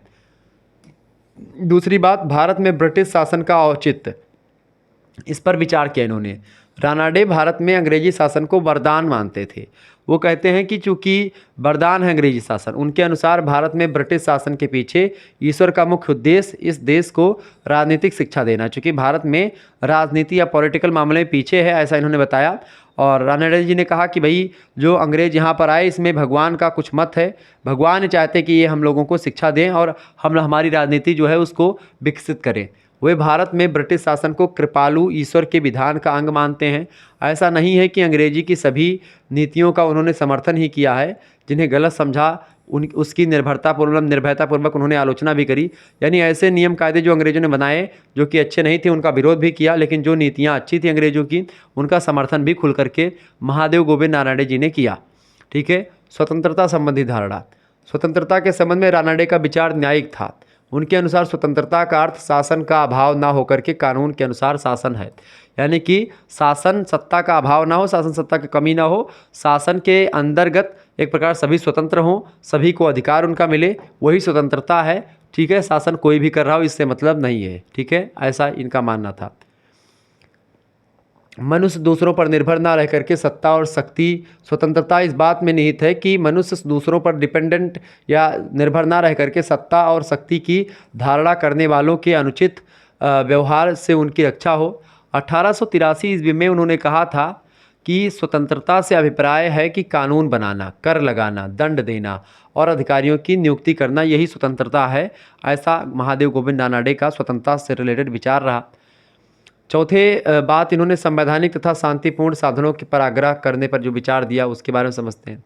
रानाडे क्रांतिकारी, हिंसात्मक एवं विद्रोहात्मक साधनों के खिलाफ बिल्कुल थे। यानी कि एक प्रकार से ये क्रांतिकारी और हिंसा या विद्रोहात्मक जो साधन है, इनके प्रयोग से बिल्कुल एक प्रकार से खुश नहीं थे। जनता के दुख को दूर करने के लिए उन्होंने सरकार से आवेदन करने के संवैधानिक साधनों पर बल दिया। यानी कि पत्र लिख करके ये एक प्रकार से बातचीत करने के पक्षधर थे। कांग्रेस की स्थापना से पहले 1874 ईस्वी में रानाडे ने ब्रिटिश संसद के पास एक याचिका भेजी थी, जिसमें मांग की गई थी कि भारतीयों को भी ब्रिटिश संसद में प्रतिनिधित्व दिया जाए। यानी भारतीयों को भी संसद बनने का अधिकार, उसमें संसद में बैठने का अधिकार दिया जाए, ताकि वो भी किसी मुद्दे पर चर्चा कर सके। महादेव गोविंद रानाडे के अगले विचारों में पांचवा उनका जो विचार है वो है राष्ट्रवाद संबंधी विचार। रानाडे उदार भारतीय राष्ट्रवाद के जनक माने जाते हैं। वे तिलक के इस विचार से सहमत बिल्कुल भी नहीं थे कि केवल एक ही धर्म को राष्ट्रवाद का आधार बनाया जाए। रानाडे ने कहा कि जीवन की आधुनिक समस्याओं में जिस भारत को जन्म लेना है उसमें मात्र जाति वर्ण के भेदभाव के लिए कोई स्थान नहीं रहेगा। हम सभी केवल भारतीय बनना चाहते हैं, ना कि एक प्रकार से एक विशेष समुदाय के पर्टिकुलर व्यक्ति बनना चाहते हैं, ऐसा गोविंद रानाडे का मानना था। छठा विचार जो उनका रहा है वो लोकतांत्रिक शासन में आस्था रखते थे, यानी प्रजातंत्र की बात करते हैं। रानाडे लोकतांत्रिक शासन के पक्षपाती थे। वे शक्ति के विकेंद्रीकरण में विश्वास रखते थे। विकेंद्रीकरण मतलब होता है शक्ति, मतलब कि सत्ता जो है कई लोगों में बटी हो, सत्ता किसी एक व्यक्ति के पास निहित ना हो। ये सभी में एक प्रकार से सत्ता को बंटवाने की बात करते हैं। स्थानीय शासन को विकसित करने पर उन्होंने विशेष बल दिया। उनका विचार था कि केंद्रीय सरकार राज्य के कार्यों में हस्तक्षेप ना करे। वयस्क मताधिकार के द्वारा निर्वाचन का समर्थन उनके द्वारा किया गया। रानाडे के राजनीतिक विचारों पर प्रकाश डालते हुए बीपी वर्मा ने कहा कि रानाडे ने राष्ट्र के भौतिक तथा नैतिक कल्याण के आदर्श का बिगुल बजाया और वे चाहते थे कि पूर्व में मूल्यों और मान्यताएं तथा पश्चिम की राजनीतिक और आर्थिक विचारधारा, इन दोनों का समन्वय हो, इन दोनों का मिलान किया जाए, ठीक है, और इस तरीके से एक नई विचारधारा का उदय किया जाए। ऐसा महादेव गोविंद रानाडे का विचार रहा। अब थोड़ा सा गोपाल कृष्ण गोखले के विचारों के बारे में जान लेते हैं। क्योंकि गोपाल कृष्ण गोखले की राष्ट्रवादी जो विचार रहे हैं उसके बारे में थोड़ा सा जानने का प्रयास करते हैं कि भाई इन्होंने क्या विचार दिए हैं गोखले जी ने, गोपाल कृष्ण गोखले, ठीक है। चले तो गोखले के राष्ट्रवादी दृष्टिकोण। तो ब्रिटिश शासन के समर्थक होते हुए भी गोखले एक प्रखर राष्ट्रवादी चरित्र के व्यक्ति माने जाते हैं। नेता बड़े अच्छे थे।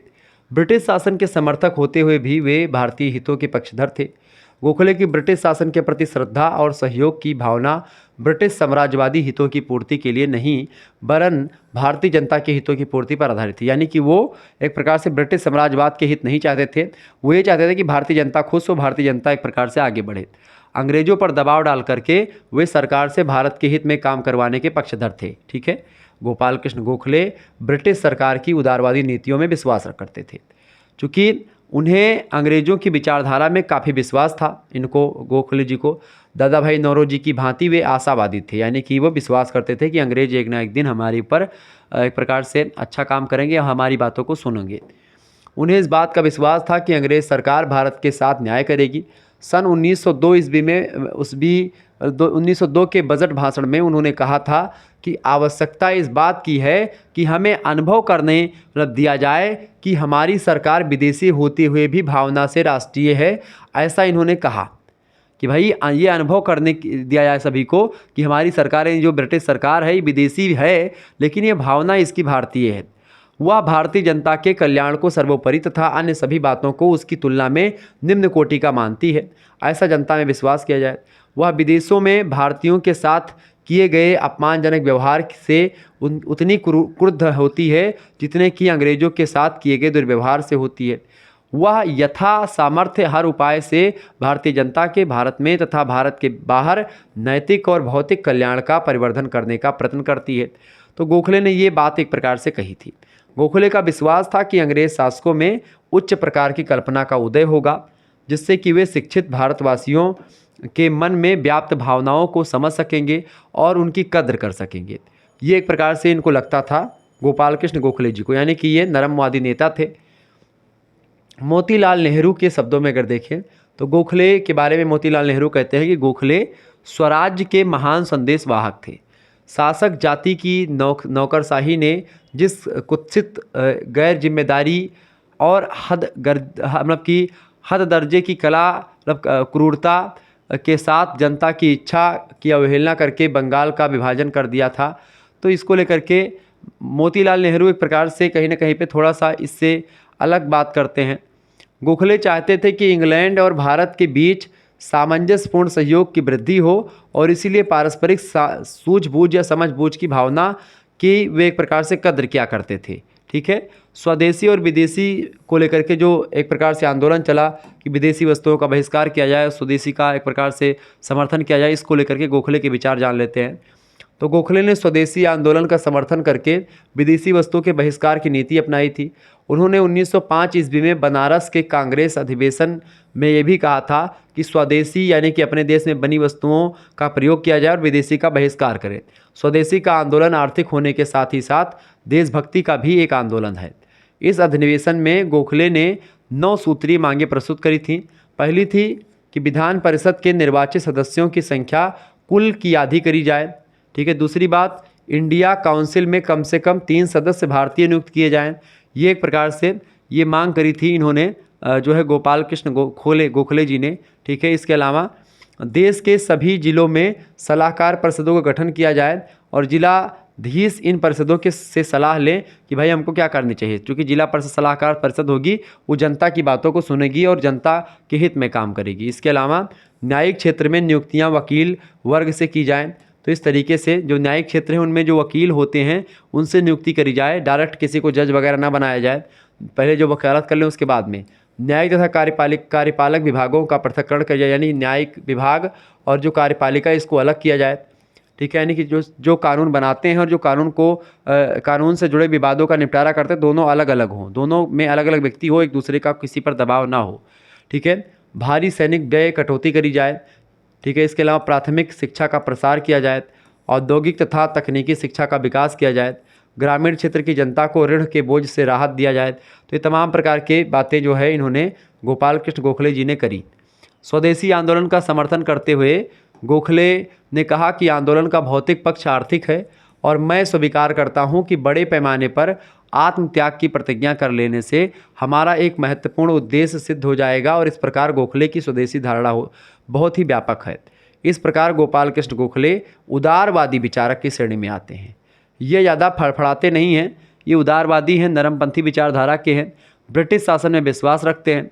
इनका कहना था कि अंग्रेजी शासन अच्छा शासन है और हम उस शासन के अधीन अपने अधिकारों की मांग करते रहेंगे और हमारी बातों को अंग्रेज़ सरकार ज़रूर सुनेगी, क्योंकि अंग्रेज़ सरकार भी पढ़ी लिखी सरकार है और जानती कि भाई जनता के बारे में या जनता के लिए क्या क्या काम करना है। अगला प्रश्न आपकी स्क्रीन पर आ चुका है।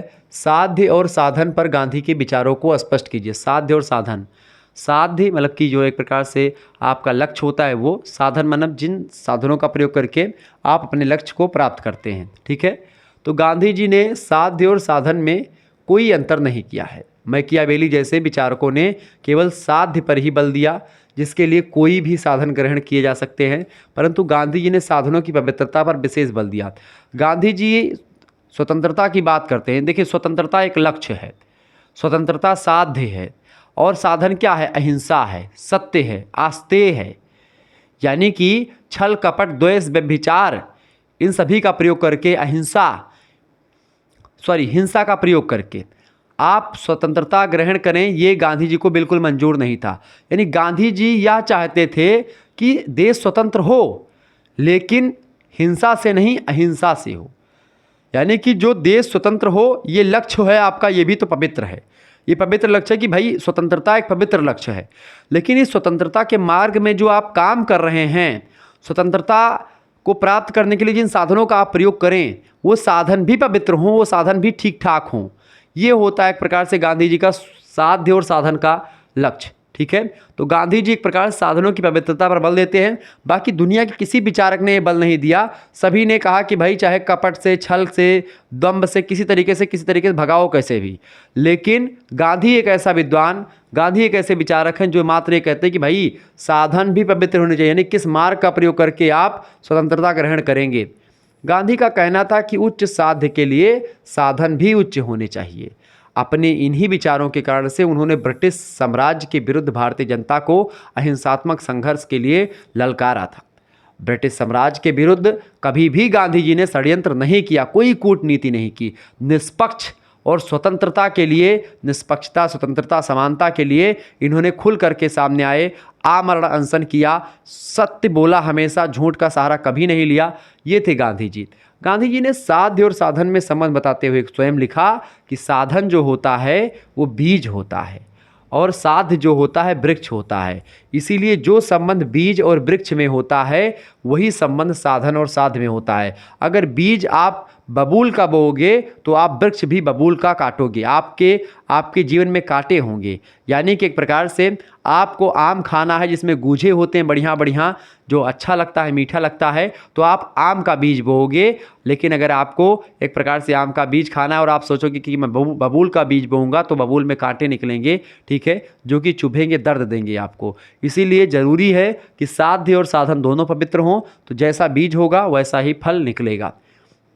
ये एक प्रकार से मैं शैतान की उपासना करके ईश्वर भजन का फल नहीं प्राप्त कर सकता, ऐसा गांधी जी का मानना था।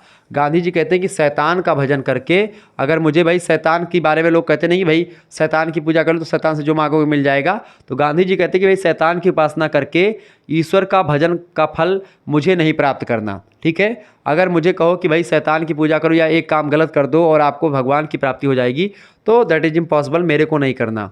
ये गांधी जी थे, ठीक है। गांधी जी के अनुसार और भी चीज़ों को समझने का प्रयास करें तो गांधी ये सॉरी गांधी कहते हैं कि यदि कोई व्यक्ति साधनों पर ध्यान रखता है तो उद्देश्य स्वयं अपना ध्यान रखेगा। साधनों की उस श्रेष्ठता में विश्वास के कारण से वे गांधी ने यह कहा था कि मैंने देश की स्वतंत्रता के लिए अपना समस्त जीवन लगाया है, फिर भी यदि मुझे हिंसा द्वारा ही मिल सकती हो तो मैं नहीं लेना चाहूँगा स्वतंत्रता। अगर हिंसा हिंसा के द्वारा हमको स्वतंत्रता लेनी हो तो नहीं चाहिए मुझे ऐसी स्वतंत्रता, ऐसा गांधी जी का मानना था। गांधी जी कहते हैं कि जब मेरे सम्मुख केवल दो ही विकल्प रह जाएंगे, कायरता और हिंसा, तो मैं हिंसा के लिए सलाह दूंगा। इसके बजाय कि भारत कायरतापूर्वक अपने ही असम्मान का शिकार बने, मैं यह पसंद नहीं करूंगा। वह अपने सम्मान की रक्षा के लिए हथियार उठाएं। अब गांधी जी एक प्रकार से हिंसा की बात तब करेंगे जब एक प्रकार से केवल दो ही विकल्प बचे, या तो भारत कायर कहलाए। ऐसी स्थिति में भारत को एक प्रकार से अस्त्र उठाने को लेकर के गांधी कहते हैं। यानी कि कायरता और हिंसा में दोनों चुनने की बात आएगी तो गांधी हिंसा को चुनेंगे, कायरता को नहीं चुनेंगे तब, ठीक है। तो कहते तो मैं हिंसा के लिए सलाह दूंगा, ये गांधी का मानना था। तो गांधी के कुछ विचार इस तरीके से थे। थोड़ा सा नेहरू के विचारों पर भी नज़र डाल लेते हैं। जवाहरलाल नेहरू के धर्मनिरपेक्षता की अवधारणा को स्पष्ट कीजिए। नेहरू और धर्मनिरपेक्षवाद।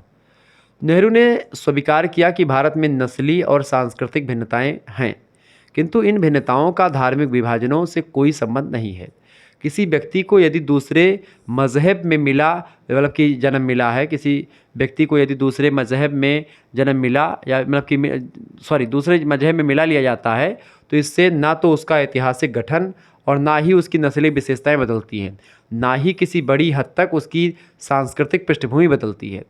सांस्कृतिक श्रेणियाँ राष्ट्रीय होती हैं, धार्मिक नहीं होती हैं, ये नेहरू जी कहते हैं। आधुनिक परिस्थितियाँ तो एक अंतर्राष्ट्रीय श्रेणी के निर्माण में सहायता कर रही हैं, ऐसा नेहरू का मानना था। नेहरू ने उद्घोषणा की थी कि मैं न केवल इस बात को मानता हूं कि एकात्मक भारतीय राष्ट्र का होना संभव है, बल्कि बुनियादी तौर पर सांस्कृतिक रूप से कितने ही ऊपरी भेदभाव के बावजूद यह राष्ट्र मौजूद है और देश एक है। यानी हिंदू मुस्लिम एकता की बात करते हैं और किसी प्रकार की धार्मिकता की बात नेहरू नहीं करते हैं। नेहरू ने धर्म और राजनीति के सांप्रदायिकता के रूप में गठबंधन को देश के लिए घातक बताया। यानी धर्म और राजनीति में सांप्रदायिकता अगर मिल जाती तो ये दिक्कत है। उन्होंने दैनिक राज्य की मान्यता के विपरीत धर्मनिरपेक्षता के समर्थन को स्वीकार किया। वो किसी भी धर्म को बढ़ावा देने की बात नहीं करते, किसी की भी धर्म का पक्षपात करने की बात नहीं करते। हर एक धर्म के लोग स्वतंत्र हैं और अपने धर्म का पालन कर सकते हैं, और एक प्रकार से हर एक धर्म का अपने धर्म के व्यक्तियों के बारे में पालन ना करें, वो एक प्रकार से स्वतंत्र और निष्पक्ष हों, लेकिन वो राष्ट्रीयता उनका सबसे पहला कर्तव्य होना चाहिए, ऐसा नेहरू का मानना था। वे भारत राष्ट्र की बहुधार्मिकता के विचारों से प्रभावित थे और चाहते थे कि भारत में धार्मिक स्वतंत्रता का अधिकार समस्त संप्रदायों को समान रूप से प्राप्त हो। धर्म प्रधान राज्य के रूप में भारत एक प्रमुख धर्म मान्यता देकर के शेष धर्मों के प्रति अन्याय नहीं कर सकता, ऐसा ये मानते थे। यानी कि केवल एक राष्ट्र की बात नेहरू जी नहीं करते, ये समस्त राष्ट्र की बात करते हैं। नेहरू की अगर बात करें, नेहरू के अनुसार धार्मिक राज्य का विचार सदियों पहले त्यागा जा चुका है। अतः भारत को संकीर्णता की परिधि से बाहर निकल करके सभी धर्मों के साथ समता का व्यवहार करना है, ताकि एक राष्ट्रीय दृष्टिकोण विकसित हो सके। क्योंकि उस दौरान जब नेहरू ये विचार दे रहे थे, उस दौरान तमाम प्रकार के संगठन ऐसे थे जो कि मुस्लिम राष्ट्र की मांग कर रहे थे, कुछ संगठन हिंदू राष्ट्र की मांग कर रहे थे। ऐसे में नेहरू का ऐसा विचार देना वाजिब था। धर्मनिरपेक्षता पर विचार व्यक्त करते हुए अपने एक भाषण में नेहरू जी ने कहा कि भारत एक धर्मनिरपेक्ष राज्य है। इसका अर्थ धर्महीनता नहीं कि भारत में कोई धर्म नहीं है। इसका मतलब होता है सभी धर्मों के प्रति समान आदर भाव और सभी व्यक्तियों के लिए समान अवसर। चाहे कोई भी व्यक्ति किसी भी धर्म का अनुयायी हो, एक प्रकार से उन सभी व्यक्तियों के लिए समान अवसर मिलेंगे, समान चीज़ें होंगी। नेहरू की धर्मनिरपेक्षता का यह कदापि अर्थ नहीं था कि वे अधार्मिक या धर्म व ईश्वर में विश्वास नहीं करते थे, ईश्वर से घृणा करते थे, ऐसा बिल्कुल नहीं था। यानी वो एक प्रकार से भगवान को मानते थे, ईश्वर को मानते थे, लेकिन वो एक प्रकार से चूंकि एक राजनीतिक प्राणी थे, राजनीतिक व्यक्ति थे, तो उनका ये मानना था कि सभी धर्म के लोग देश में रहें और सभी धर्म के लोगों को समान अधिकार मिले। वस्तुतः नेहरू की प्रवृत्ति सत्य को ग्रहण करने की थी, संकीर्णता और अंधविश्वास से मुक्त रहने की थी। धर्म के वैज्ञानिक और स्वस्थ दृष्टिकोण की बात नेहरू करते हैं, उन्हें कोई चिढ़ नहीं थी इससे। वो वैज्ञानिकता की बात करते हैं। उनके जीवन दर्शन में अंधविश्वास, कट्टरता, कर्मकांड और संस्कारवाद का स्थान नहीं था। धर्म को वे सामाजिक हितों का महान साधक मानते हैं। धर्म से उनका आशय था निष्ठापूर्वक सत्य की खोज करना, सत्य के लिए सब कुछ बलिदान करने को उद्यत रहना हमेशा। ये एक प्रकार से ये नेहरू जी के विचार थे धर्मनिरपेक्षता को लेकर के, और एक अच्छे राज्य की बात को लेकर के वो ऐसा विचार देते हैं। अगला क्वेश्चन आपके स्क्रीन पर आ चुका, फटाफट से आप देखने का प्रयास करेंगे। प्रश्न है एम.एन. राय की नव मानवतावाद संबंधी विचार बताएं। तो एम.एन. राय की अगर बात की, मानवेंद्र नाथ राय की बात करें तो उन्होंने नव मानवतावाद के जो विचार दिए हैं उनमें पहली बात तो व्यक्ति की स्वतंत्रता की रक्षा होती है नव मानवतावाद में। दूसरी बात, दार्शनिक आधार पर भौतिकवादी विचार इन्होंने दिए। तीसरी बात, मनुष्य के क्रियाकलापों का लेखा जोखा बताया। चौथी बात, राजनीतिक, आर्थिक और सामाजिक शक्तियों से स्वतंत्रता की बात करी। इसके अलावा स्वतंत्रता जैविक विकास की विरासत होती है, ये कहा। मनुष्य बुद्धिशील और सामाजिक प्राणी है, ऐसा भी एम.एन. राय जी ने कहा। इसके अलावा विश्व बंधुत्व की बात भी एम.एन. राय ने करी। बेसिकली नव मानवतावाद संबंधी विचार में नव मानवतावाद इन सभी आदर्शों को, इन सभी विचारों को फॉलो करता है और इन सभी विचारों को आधार बना करके आगे बढ़ता है। नव मानवतावाद की विचारधारा किसने दी? तो एम.एन. राय ने दी, मानवेंद्र नाथ राय ने दी। एक बात और ध्यान रखेंगे, अगर आपने अभी तक को करिकुलर मास्टर यूट्यूब चैनल को सब्सक्राइब नहीं किया है तो प्लीज़ को करिकुलर मास्टर यूट्यूब चैनल को सब्सक्राइब कर लीजिएगा। आपकी परीक्षा के लिए आप खास करके जब आपको आगे चल करके एमए करना है, बीएड करना है, बीटीसी करनी है, उसमें किस तरीके से आप कर पाएंगे, क्या क्या एलिजिबिलिटी होती है और आगे चल करके भविष्य में आपका जीवन कैसे सिक्योर हो, आपको नौकरी कैसे मिलेगी, सारी जानकारी जो होगी आपके करियर से संबंधित वो आपको को करिकुलर मास्टर चैनल पर मिलेगी। तो आप इस चैनल को सब्सक्राइब जरूर कर लें, ठीक है। आगे बढ़ते हैं और भी चीज़ों को जानने का प्रयास करते हैं। प्रश्न अगला आपकी स्क्रीन पर आ चुका है। प्रश्न है भैया, समग्र क्रांति के उद्देश्य बताएं। देखिए, पहला होता है लोकतंत्र की समुचित व्यवस्था करना, ये समग्र क्रांति का उद्देश्य है। दूसरा, सत्ता का विकेंद्रीकरण करना। विकेंद्रीकरण का मतलब क्या होता है? सत्ता जो है कई लोगों के हाथों में बटी हो, ठीक है, एक व्यक्ति के हाथ में सत्ता नहीं हो, उसी को सत्ता का विकेंद्रीकरण कहते हैं। सत्ता का केंद्रीकरण कहते हैं जब सत्ता किसी एक व्यक्ति के हाथ में निहित होती है, ठीक है। तीसरी बात, न्यायपूर्ण व्यवस्था की स्थापना करना, ये भी समग्र क्रांति का उद्देश्य था। इसके अलावा जनशक्ति को जागृत करना, ये भी समग्र क्रांति का उद्देश्य था। और स्वयं सेवकों की भूमिका, ये भी एक प्रकार से समग्र क्रांति का उद्देश्य था। समग्र क्रांति की बात कौन करते हैं? तो समग्र क्रांति की बात कौन करते हैं? वो जेपी करते हैं, ठीक है। जेपी कौन? मतलब जयप्रकाश नारायण, ठीक है, ये बात ध्यान रखेंगे। तो इस तरीके से ये ध्यान रखेंगे, समग्र क्रांति की बात वही करते हैं। अगला क्वेश्चन आपकी स्क्रीन पर आ चुका है, फटाफट से आप देखेंगे। लोकतंत्र के प्रति मानवेंद्र नाथ राय के दृष्टिकोण क्या रहा है, बताएं। एम.एन. राय का क्या विचार रहा है भैया लोकतंत्र के प्रति, बताएं। तो मानवेंद्र नाथ राय, एम.एन. राय ने संगठित और दल विहीन लोकतंत्र के समन्वय की बात करी है। यानी ऐसा एक प्रकार से लोकतंत्र जो कि जिसमें कोई दल ना हो, कोई पॉलिटिकल पार्टीज ना हो, कोई संगठन ना हो। लोकतंत्र की आलोचना करते हुए राय ने कहा कि लोकतंत्र की स्थापना के लिए राजनीतिक दलों की कार्य पद्धति ठीक नहीं है, जो वर्क पद्धति है वो ठीक नहीं है। नैतिक पतन का मूल कारण राजनीतिक दल ही हैं, जिन्हें समाप्त किया जाना चाहिए, ऐसा मानते थे। यानी जो पॉलिटिकल पार्टीज़ हैं ये ख़त्म होनी चाहिए। सच्चे लोकतंत्र की स्थापना के लिए राज्य को दल रहित यानी दल विहीन लोकतंत्र की बात करने की बात ये मानवेंद्र नाथ राय करते, जेपी नारायण करते हैं। सार्वजनिक मामलों में प्रशासन में जनसाधारण को अधिक से अधिक भाग लेना होगा। राय ने इस प्रकार लोकतंत्र को संगठित लोकतंत्र कहा है। संगठित लोकतंत्र में सर्वोच्च शिखर पर बैठा हुआ कोई शक्ति संपन्न व्यक्ति आदेश नहीं देगा, बल्कि शक्ति जनता की स्थानीय समितियों के हाथों में होगी। राय के अनुसार संगठित लोकतंत्र में हमें कुछ समूह को संगठित करना होगा। राजनीतिक दल ही लोकतंत्र के मार्ग में सबसे बड़े बाधक हैं। आजकल राजनीतिक पार्टियां जो होती हैं उन्हीं से व्यक्ति चुनते, तो लोकतंत्र जरूर है लेकिन ये एक प्रकार से पूर्ण लोकतंत्र नहीं है। अगला क्वेश्चन है, मोहम्मद इकबाल के राष्ट्रवाद संबंधी विचार बताएं। मोहम्मद इकबाल के विचार प्रारंभ में राष्ट्रवादी थे। उन्होंने राष्ट्रीय भावनाओं पर बल दिया था, सामूहिक जीवन पद्धति पर एक प्रकार से बल देते हैं, सामूहिक जीवन के महत्व पर भी बल दिया, सामूहिक प्रार्थना की पद्धति और भाईचारे की भावना को न केवल धार्मिक दृष्टि से बल्कि राजनीतिक दृष्टि से भी महत्वपूर्ण माना है इन्होंने, मोहम्मद इकबाल ने। बाद में इकबाल के विचारों में परिवर्तन आता है और वे अखिल इस्लामाबाद की वकालत करने लगते हैं। उन्होंने अखिल इस्लामाबाद की धारणा को प्रोत्साहित किया और भारत में एक मुस्लिम राज्य की स्थापना के बीज जो है इन्होंने बोए मोहम्मद इकबाल ने। यह नया राष्ट्र पाकिस्तान के रूप में अस्तित्व में आया, ये मोहम्मद इकबाल की ही देन है। तो ये शुरुआत में राष्ट्रवादी थे, हिंदू मुस्लिम एकता के पक्षधर थे, लेकिन एक प्रकार से इन्होंने कहीं ना कहीं पे धीरे धीरे करके पाकिस्तान की जो डिमांड है वो करनी शुरू कर दी। इस प्रकार मोहम्मद इकबाल पहले कट्टर राष्ट्रवादी थे, वे हिंदू मुस्लिम एकता के हिमायती थे। उन्होंने अपनी कविताओं में देश की एकता और अखंडता पर बल दिया और यही कारण है कि पहले उन्हें राष्ट्रवादी कवि माना जाता है, पहला राष्ट्रवादी कवि आप मान सकते हैं। ठीक है, बाद में इनके विचारों में परिवर्तन जरूर आता है। आगे देखते हैं, अगला क्वेश्चन आप देखेंगे। अगला प्रश्न है, द्विराष्ट्र सिद्धांत पर मोहम्मद इकबाल के विचार। मोहम्मद इकबाल द्विराष्ट्र सिद्धांत के समर्थक थे। उन्हें पाकिस्तान का जनक कहा जाता है मोहम्मद इकबाल को, क्योंकि पाकिस्तान के निर्माण की बात जिन्ना से पहले इकबाल ने ही की थी। जिन्ना एक प्रकार से जो थे उनका नाम बड़ा फेमस है, लेकिन जिन्ना से पहले मोहम्मद इकबाल जो थे उन्होंने पाकिस्तान राज्य की मांग करी थी देश की।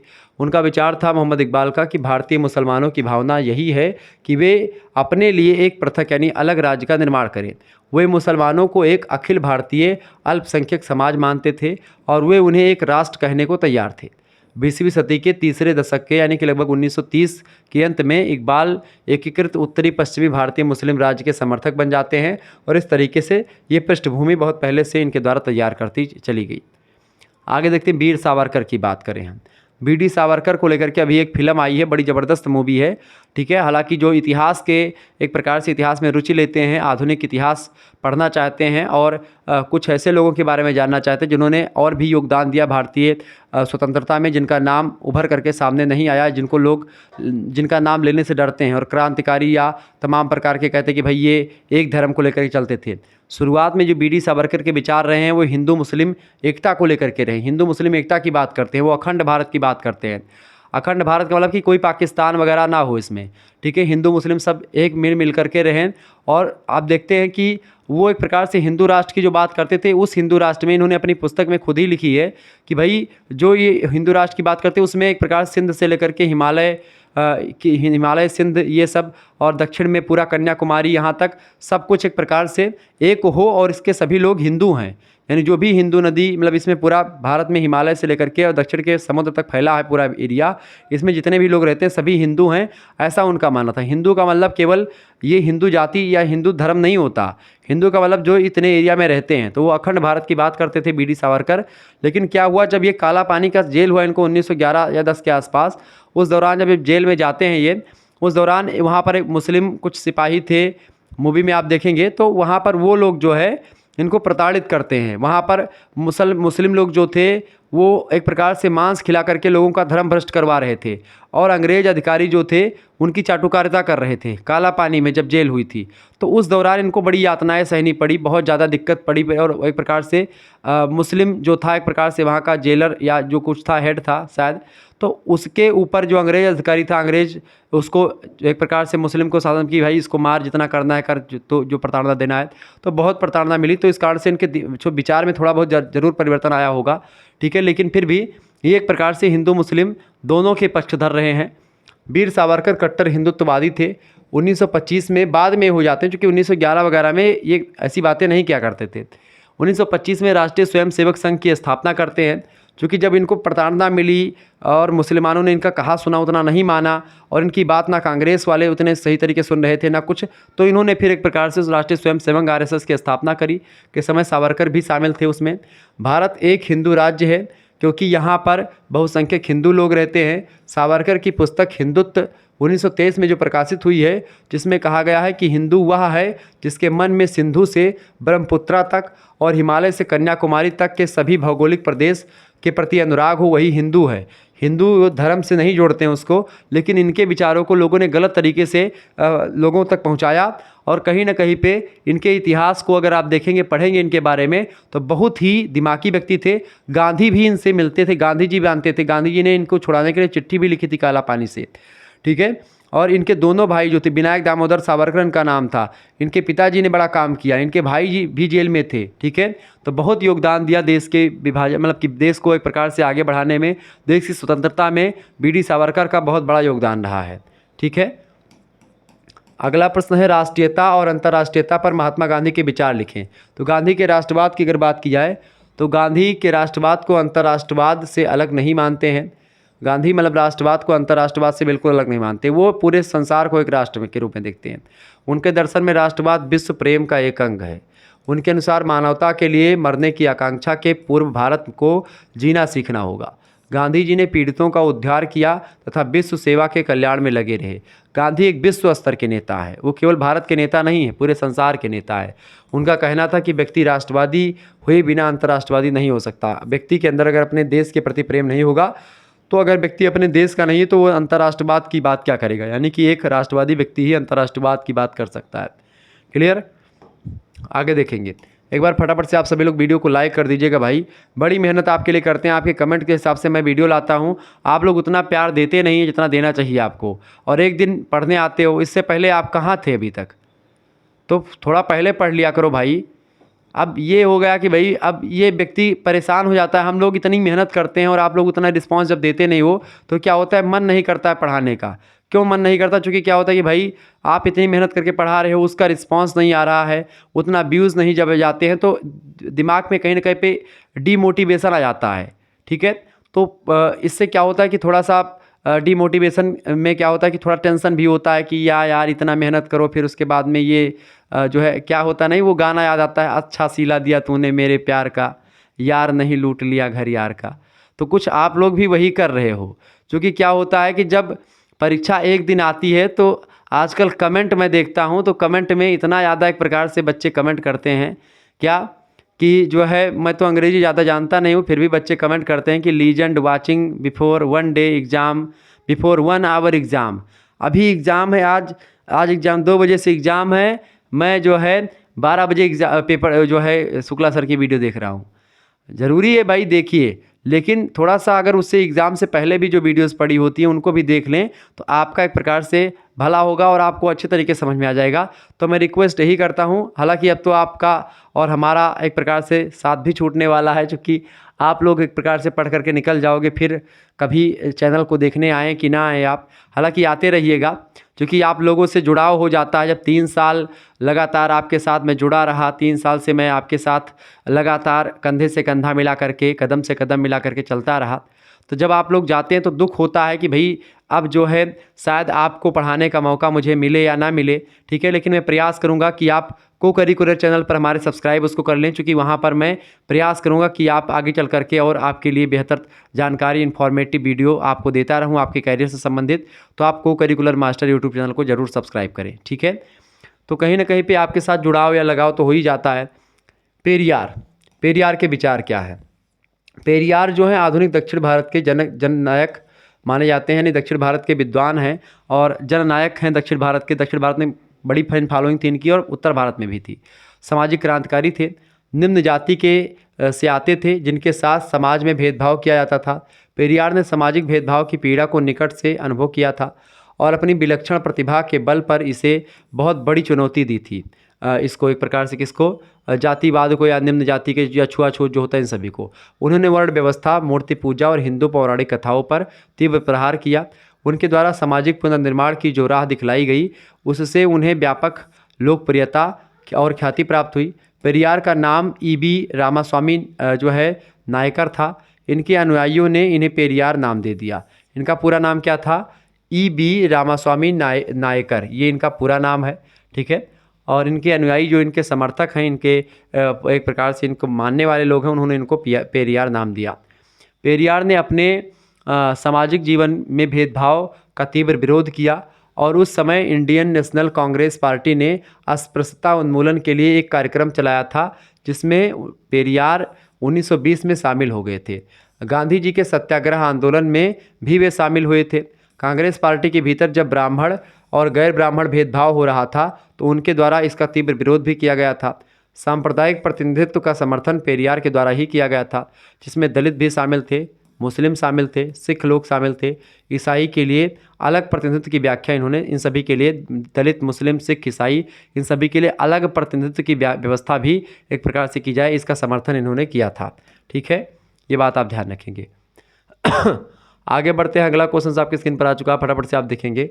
चले, प्रश्न आपकी स्क्रीन पर आ चुका है, बहुत ही महत्वपूर्ण प्रश्न परीक्षा में आ सकता है। सप्त क्रांति पर लोहिया के विचारों का व्याख्या करें। लोहिया मतलब कि डॉक्टर राम मनोहर लोहिया। तो आप लोग डॉक्टर राम मनोहर लोहिया का पेपर देने जा रहे हैं, तो मेरे हिसाब से ये प्रश्न आपके लिए बहुत इंपॉर्टेंट है, क्योंकि परीक्षा में ये प्रश्न 100% आने वाला है, तो याद कर लीजिएगा। तो सप्त क्रांति पर लोहिया के क्या विचार है? डॉक्टर राम मनोहर लोहिया समाजवादी विचारकों में से माने जाते हैं। समाजवादी विचारक है और खास करके उग्र विचारक है, समाजवाद के उग्र प्रचारक है। समाजवाद को एकदम से ज़बरदस्ती भी ढकेलने का प्रयास करते हैं, मतलब कि उग्र समाजवाद की बात करते हैं। ये दबुआ समाजवाद की बात नहीं करते हैं, स्वतंत्र होकर खुल करके बात करते हैं और खूब प्रचार प्रसार करते हैं। समाजवादी आंदोलन को आगे बढ़ाने में इनका विशेष योगदान रहा, सहयोग रहा। देश के स्वाधीनता संग्राम में उनकी विशेष भूमिका रही है लोहिया जी की। सच्चे अर्थों में गांधीवादी थे ये। उन्होंने एक सच्चे गांधीवाद के रूप में गांधीवाद को समाजवादी चिंतन में प्रमुखता देने का प्रयास किया, यानी गांधीवाद और समाजवाद को मिलाने का काम किया इन्होंने। डॉक्टर राम मनोहर लोहिया का व्यक्तित्व बहुत ही विवादास्पद रहा है। उन पर मार्क्स और गांधी दोनों का प्रभाव रहा है, लेकिन ना वे पूरे मार्क्सवादी बने और ना ही पूरी तरह गांधीवादी बने। मतलब कि गांधीवाद और मार्क्सवाद रूपी मट्ठे को मत करके एक प्रकार से खुद के विचारों को निकाला और एक तरीके से घी बनाया इन्होंने। कहने का मतलब ये है मेरे कि भाई ये गांधीवाद से कुछ चीज़ों को लेते हैं और कुछ चीज़ें मार्क्सवाद से लेते हैं, दोनों को मिला करके एक नई विचारधारा बनाते हैं। वे बहुत कुछ तरीके से समन्वयवादी थे। समन्वयवादी मतलब कि सभी विचारों को मानने वाले थे और अच्छे अच्छे विचारों को मानने वाले थे जो समाज के लिए उपयोगी हों। तो वो चाहते थे कि मार्क्सवाद या गांधीवाद का अंधानुकरण ना करके हमें अपने सिद्धांतों के श्रेष्ठ तत्वों का निचोड़ ग्रहण करना चाहिए। यानी केवल मार्क्सवादी होना या केवल गांधीवादी होना ये एक प्रकार से अच्छा नहीं किसी भी के लिए। यानी जरूरी है कि अपने सिद्धांतों को भी उसमें शामिल किया जाए। डॉक्टर लोहिया के नेतृत्व में संयुक्त समाजवादी दल ने सन 1966 में निम्नलिखित 7 प्रस्तावों को स्वीकार किया। इसे ही सप्त क्रांति की संज्ञा दी जाती है। डॉक्टर लोहिया का मत था कि इन प्रस्तावों को कार्यान्वित करने पर समाजवाद के सार्वभौम सिद्धांत को व्यवहारिक रूप दिया जा सकेगा। यानी जो एक प्रकार से एक नियम होता है, एक प्रकार से एक यूनिवर्सल सिद्धांत है, यूनिवर्सल थियरी है समाजवाद की, वो लोगों तक पहुंच पाएगी। लोग एक प्रकार से बिना मतलब के फाफा कूटते हैं किसका? समाजवाद का। ये स्वतंत्रता, वो स्वतंत्रता, दुनिया भर का टीम टाम लेकर के ये वे लाल कलाम लाल सलाम करके तमाम चीज़ें होती हैं। तो कहीं ना कहीं पे इन सभी की बातों का विरोध किया इन्होंने। एक प्रकार से कहा कि अपने विचारों का, किसी के विचारों का एकदम से क्रूरता से या एक प्रकार से एकदम से अंधानुकरण ना करें, आंख मूंद करके विश्वास। अरे जौन मार्क्स कहीं बस मार्क्स प्रभु हुए, हमार देवता हुए मार्क्स, वो जौन कहतीन तो मान लिहन हम ना। यह जरूरी नहीं कि कोनो क्यों आपसे कुछ कहा था तो वह एकदम से आपके पिताजी हैं आपसे कहते कि बेटा ये करो, तो अब आपसे कहें कुआं में कूद जाओ तो जरूरी नहीं कुआं में कूद जाओ। अब श्रवण कुमार बनने की जरूरत नहीं है कि भाई कुआं में कूद जाओगे। आप नहीं पूछोगे पापा काहे कुआं में कूद जाइए, क्या ज़रूरत है कुआं में कूदने की, तो इतना आप पूछ सकते हैं। लेकिन अब हर बात पे आप अपने पिताजी बोलोगे पापा बेटा ये खाना खा लो। अच्छा खाना क्यों खाएं, मैं खाना क्यों खाऊं, ऐसे प्रश्न करेंगे। आजकल के जो बच्चे हैं, अगर पिताजी बोलेंगे कि बेटा वहाँ मत जाना, जाएंगे, हम तो स्वतंत्र हैं, हमारी खुद की लाइफ है, हमारी खुद की लाइफ पर हमारा खुद ही अधिकार नहीं है। ऐसे अधिकारों की मांग करने के चक्कर में लोग अपने अम्मा पापा के विचारों को भूल जाते हैं कि ये सोचते हैं कि भाई हमारी माता जी ने, हमारे पापा जी ने हमारे लिए क्या किया है, तो उसको भूल जाते हैं। लेकिन वो अपनी स्वतंत्रता और समानता की बात जो चली है वो एक प्रकार से, वैसे तो फ्रांस से चली है, भ्रातृत्व बंधुत्व और स्वतंत्रता समानता की बात, लेकिन कार्ल मार्क्स कुछ आजकल यूनिवर्सिटी जो एक प्रकार से चलती है, उस यूनिवर्सिटीज़ में कुछ भी जो लोग होते हैं जो कि अपने विचारों को आगे बढ़ाने के लिए, हालांकि उनको कोई पहचानता नहीं है, तो जब उनको कोई पहचानता नहीं तो वो एक प्रकार से सबसे अलग बनने के लिए, कुछ अलग करने के लिए कि लोग हमको जाने, हमको पहचाने, तो क्रांति करेंगे, मार्क्सवाद को अपनाएंगे, कहेंगे कि भाई हम इनके लिए काम करेंगे, ये लोग, ये जो है तबका, वो तबका, ये तबका, तमाम बताएंगे। लेकिन उनको किसी का काम नहीं करना, 1 रुपया जेब से खर्च करके किसी गरीब का भला नहीं करेंगे, लेकिन गरीबी के नाम पर इस तरीके का एक प्रकार से बोलेंगे कि लगेगा कि भाई गरीबी के नाम पर अपने झोली भरने का काम करते हैं, अपना पेट भरने का काम करते हैं। लेकिन ज़रूरी है कि भाई आप गरीबी के लिए आपने क्या किया, आपने अपने जेब से कितना रुपया गरीबी के लिए खर्च किया, आपने किसी गरीब को चद्दर खरीद कर दिया कि नहीं दिया, तो आप उसको नहीं करेंगे। लेकिन आप ये करेंगे, आप पूंजीपतियों का विरोध करें, पूंजीपतियों के पैसे से ही देश चलता है। आप ये सोचो, अगर आप केवल अंबानी को ही बोलेंगे कि भाई अंबानी ये इतना पैसा धर लिए, वो पैसा धर लिए, भाई उतना टैक्स देते हैं कि सरकार चलती है, सरकार से तमाम प्रकार की जो नियम कायदे बनते हैं, सड़क रोड ये सब बनती है, या जो गरीबों के लिए तमाम प्रकार की योजनाएं आती हैं, आवास योजना आती है, वो उन्हीं के पैसे से आती है, बड़े बड़े लोगों के पैसे से आती है। अब ये भी है कि भाई जो गरीब लोग हैं, वो जब कोई चीज़ खरीदे, आपने एक किताब खरीदी, ये आपने पेन खरीदा, ये रिमोट खरीदा, ये चार्जर खरीदा, इन सभी पर आपने टैक्स दिया है। एक गरीब व्यक्ति हो चाहे अमीर व्यक्ति हो, हर व्यक्ति को टैक्स देना पड़ता है, तो ये अप्रत्यक्ष है। लेकिन एक प्रत्यक्ष रूप से बड़ा जो कूड़ा भर रुपया होता है, बड़े बड़े लोग ही देते हैं। तो ऐसे में केवल बड़े लोगों का विरोध करना ही इंपॉर्टेंट नहीं है, हम गरीबों का साथ खुद दें और लोगों से कहें कि उनका साथ दें। किसी का विरोध करके किसी का साथ देना, ये केवल अपने आप को एक प्रकार से उभारना होता है, बस, और कुछ नहीं, ठीक है। लेकिन जो लोहिया जी हैं, ये एक प्रकार से इसी बात का विरोध करते हैं। वो कहते हैं कि भाई केवल अंधानुकरण ना करें किसी बात का, कि भाई मार्क्स ने कह दिया, कि मार्क्स ने कहा कि धर्म जनता के लिए अफीम है, कार्ल मार्क्स का कथन है कि धर्म जनता के लिए अफीम है, तो केवल उनके कह देने से अफीम और गांजा धर्म नहीं बन जाएगा। कि कार्ल मार्क्स ने कह दिया कि धर्म जनता के लिए अफीम है, तो वो बड़े एक प्रकार से धर्म जनता के लिए अफीम हो जाएगा। नहीं, धर्म जनता के लिए अफीम नहीं, वो अपने धर्म की बात कर रहे होंगे, क्योंकि उनका धर्म में अफीम होता रहा होगा भारत। लेकिन भारतीय धर्म जनता के लिए अफीम नहीं, भारतीय धर्म जनता के लिए अमृत का काम करता है। क्योंकि भारतीय धर्म में आप देखते हैं कि इस तरीके के सिद्धांत हैं, इस तरीके के विचार हैं जो किसी व्यक्ति को नर से नारायण तक बना सकते हैं। वो ऐसे विचार हैं जो एक प्रकार से आपकी प्रतिभा को एक प्रकार से बहुत अच्छा बना सकते हैं।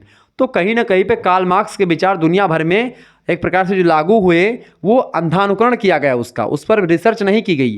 क्योंकि एक से लोग विरोध करते हैं, जैसे कि अगर आप मान लेते हैं हमारा विरोध करते हैं कि भाई शुक्ला सर का हम विरोध करते हैं, तो अब कोई व्यक्ति आएगा और कोई दूसरी वीडियो बनाने लगे, तो आप चूंकि शुक्ला सर का विरोध करते हैं इसीलिए आप उसकी वीडियो देखेंगे। आप वो क्वालिटी दे रहा है कि नहीं दे रहा है ये आप भूल जाएंगे। लेकिन आप ये सोचेंगे कि शुक्लवा जो है ये दुनिया भर का ज्ञान रेलता रहता है आकर के यूट्यूब पर, तो इसकी वीडियो हम नहीं देखेंगे चूँकि ये ज्ञान रेलता है, तो हम हट जाएंगे, हम दूसरी वीडियो देखेंगे, चाहे वो उसका पढ़ाया आता हो एग्जाम में चाहे ना आता हो, बस थंबनेल देख करके हम उसको क्लिक करके देखने चले जाएंगे, क्योंकि आप हमसे विरोध करते हैं। तो ये हो सकता है एक सिचुएशन। और एक सिचुएशन ये हो सकती है कि भाई कोई दूसरा व्यक्ति बहुत अच्छी क्वालिटी दे रहा है तब आप जाएँ। तो अगर अच्छी क्वालिटी दे रहा तो आप जाने, ये सार्थक है। लेकिन केवल इसके लिए जाएँ कि मैं शुक्ला हूँ, मैं बाभन हूँ, मैं ब्राह्मण हूँ, इसके लिए आप दूसरे की वीडियो देखें, ये उचित नहीं होगा। यही बात ये एक प्रकार से डॉक्टर राम मनोहर लोहिया जी कहते हैं कि केवल ये मान करके कि कोई व्यक्ति पूंजीवादी है या कोई व्यक्ति अमीर है उसका विरोध किया जाए। उसका विरोध तब करें जब एक प्रकार से वो आपको कुछ कहे, ठीक है। और मैं तो एक प्रकार से स्वतंत्रता के साथ पढ़ाता हूँ, निष्पक्षता के साथ पढ़ाता हूँ, किसी धर्म किसी जाति विशेष की बात नहीं करता हूँ कभी भी। लेकिन जो वास्तविक चीज़ें हैं उसको कहने से पीछे भी नहीं हटता हूँ। अब इसमें किसी व्यक्ति को अगर बुरा लगता है तो उसके लिए मैं माफ़ी चाहता हूँ, ठीक है। लेकिन यहाँ पर जो राम मनोहर लोहिया जी के विचार हैं मुझे बड़े अच्छे लगते हैं, और ये एक प्रकार से मेरे हिसाब से वास्तविक समाजवादी अगर मैं कहूँगा तो डॉक्टर राम मनोहर लोहिया को कहूँगा, कार्ल मार्क्स को भी नहीं कहूँगा, ठीक है। चूँकि वास्तव में एक प्रकार से जो काम जेपी नारायण ने किया भारत में, जयप्रकाश नारायण के नाम आप लोगों ने सुना होगा, एक ऐसा अकेला व्यक्ति, ये डॉक्टर राम मनोहर लोहिया जैसे व्यक्ति, इन सभी लोगों ने, मानवेंद्र नाथ राय जो व्यक्ति यमन राय हैं, इन सभी व्यक्तियों ने इतना काम किया है देश के लिए, लेकिन इनका नाम कोई जानता ही नहीं है। इनके नाम को लेकर के लोग एक प्रकार से उतना ज़्यादा सजग नहीं, इतना ज़्यादा अन्य लोगों के नाम को लेकर के हैं। तो मेरे कहने का मतलब है कि डॉक्टर राम मनोहर लोहिया के विचारों को जाना जाए। देखिए, डॉक्टर राम मनोहर लोहिया ने स्त्री पुरुष की समानता को स्वीकार किया और उनका कहना था कि स्त्रियों को भी पुरुषों के समान अधिकार मिलना चाहिए, बिल्कुल मिलना चाहिए। ये एक प्रकार से बड़ी ज़बरदस्त चीज़। दूसरी बात, रूप, रंग, जाति, धर्म पर आधारित असमानताओं की समाप्ति कर देनी चाहिए। यानी कि इस मामले में कि कोई व्यक्ति करिया है, कोई गोरहर है, ठीक है, किसी ग्रहण बहुत ज़्यादा नीक है, केहू मुँह लंबा है, ये हिसाब से क्यों भेदभाव ना करो कि भाई तहार नकुना लंबा है, तहार मुँह लंबा है, तोहरे दाढ़ी बड़ी बड़ी है, तहार बाल करिया हो गया सफ़ेद है, ठीक है। इस तरीके से किसी में कोई भेदभाव नहीं करा जाए। तहार तू फलाने जाति के हो, तुहें ना छूबे, तहार हाथे पानी ना पीबे, ये सब बिल्कुल गलत बात है। यानी एक सबके विरोध करा जाए, ये बहुत ज़रूरी है। धर्म, इसके आधार पर धर्म, जाति, लिंग, जन्मस्थान, इसके आधार पर कोई भेदभाव ना हो, इन तमाम प्रकार की असमानताओं को समाप्त किया जाए, ऐसा डॉक्टर राम मनोहर लोहिया का मानना था। इसके अलावा जन्म स्थान के आधार पर स्थापित असमानता को दूर किया जाए, ये भी इनका मानना था। इसके अलावा जन्म स्थान मतलब कि जैसे कि मान लेते हैं हम उत्तर भारत में पैदा हुए या हम यहाँ पर पैदा हुए तो हमको ज़्यादा एक प्रकार से जो है वो दिया जाए प्रायोरिटी, और हम यहाँ कोई व्यक्ति वहाँ पर पैदा हो दूसरे स्थान पर तो उसको प्रायोरिटी कम मिले, ऐसा नहीं। यानी जन्म स्थान के आधार पर भी कोई भेदभाव ना हो। इसके अलावा विदेशियों के द्वारा दमन की नीति समाप्त की जाए और अंतर्राष्ट्रीय समस्याओं का निर्माण किया जाना चाहिए। इसके अलावा व्यक्तिगत संपत्ति पर आधारित आर्थिक असमानता को दूर किया जाए और उत्पादन में योजनाबद्ध वृद्धि करी जाए, ये बात इन्होंने करी। इसके अलावा व्यक्तिगत अधिकारों के अतिक्रमण को दूर किया जाए। इसके अलावा शस्त्रों के भंडारण और युद्ध का विरोध किया जाना चाहिए। गांधी जी के द्वारा चलाए गए सविनय अवज्ञा आंदोलन का डॉक्टर लोहिया ने समर्थन किया था। यानी डॉक्टर लोहिया बेसिकली गांधीवाद और मार्क्सवाद दोनों को मिला करके एक प्रकार से एक चूर्ण बनाते हैं, जो चूर्ण एक प्रकार से लोहिया के विचार के रूप में जाना जाता है। और सप्त क्रांति जो उन्होंने दी वो कहीं ना कहीं पे मार्क्स और गांधी दोनों से प्रभावित थी, और प्रभावित होने के साथ साथ कुछ अपने विचारों को एक प्रकार से इसमें रखा। यानी कि एक प्रकार से ये कहीं ना कहीं पे अंधानुकरण नहीं करते किसी बात का, अपने तर्क और अपने बुद्धि का प्रयोग करके हर एक चीज़ की बात करते हैं। मिलते हैं फिर नेक्स्ट वीडियो में, तब तक के लिए जय हिंद जय भारत। आप सभी का बहुत बहुत धन्यवाद। हमारे से जुड़ने के लिए बेस्ट ऑफ लक। आपकी परीक्षा अच्छी हो और आप अच्छा पेपर दें, आपका नंबर अच्छा आए, ये मैं आपसे एक प्रकार से कहना चाहता हूँ, ठीक है। ये बात आप ध्यान रखें। कुल मिलाकर के ये लेक्चर जो है अगर आप लोगों ने पूरा देखा, निश्चित तौर पर आपके लिए बहुत ही उपयोगी है, और ये वीडियो आपकी परीक्षा की दृष्टि से बहुत उपयोगी, क्योंकि इसमें जितने भी प्रश्न मैंने बताए हैं ये प्रश्न आपकी परीक्षा में हूबहू आपको देखने को मिलेंगे। बाकी जो चैप्टर नंबर इसका मतलब कि जो इसका जो है राजनीति शास्त्र का पेपर 2 का महासंग्राम वीडियो है वो ऑलरेडी अवेलेबल है, तो आप उसको भी देख लीजिएगा। बाकी एक आध क्लास अगर आप कहेंगे तो ऐसे वीडियोज़ में जो है पेपर 2 की भी ला दूंगा 1-2 दिनों में, ठीक है, या कल तक मैं ला दूंगा। धन्यवाद, बहुत बहुत धन्यवाद। वीडियो को लाइक कर दीजिए, चैनल पर अगर नए हैं तो सब्सक्राइब जरूर कर दीजिएगा।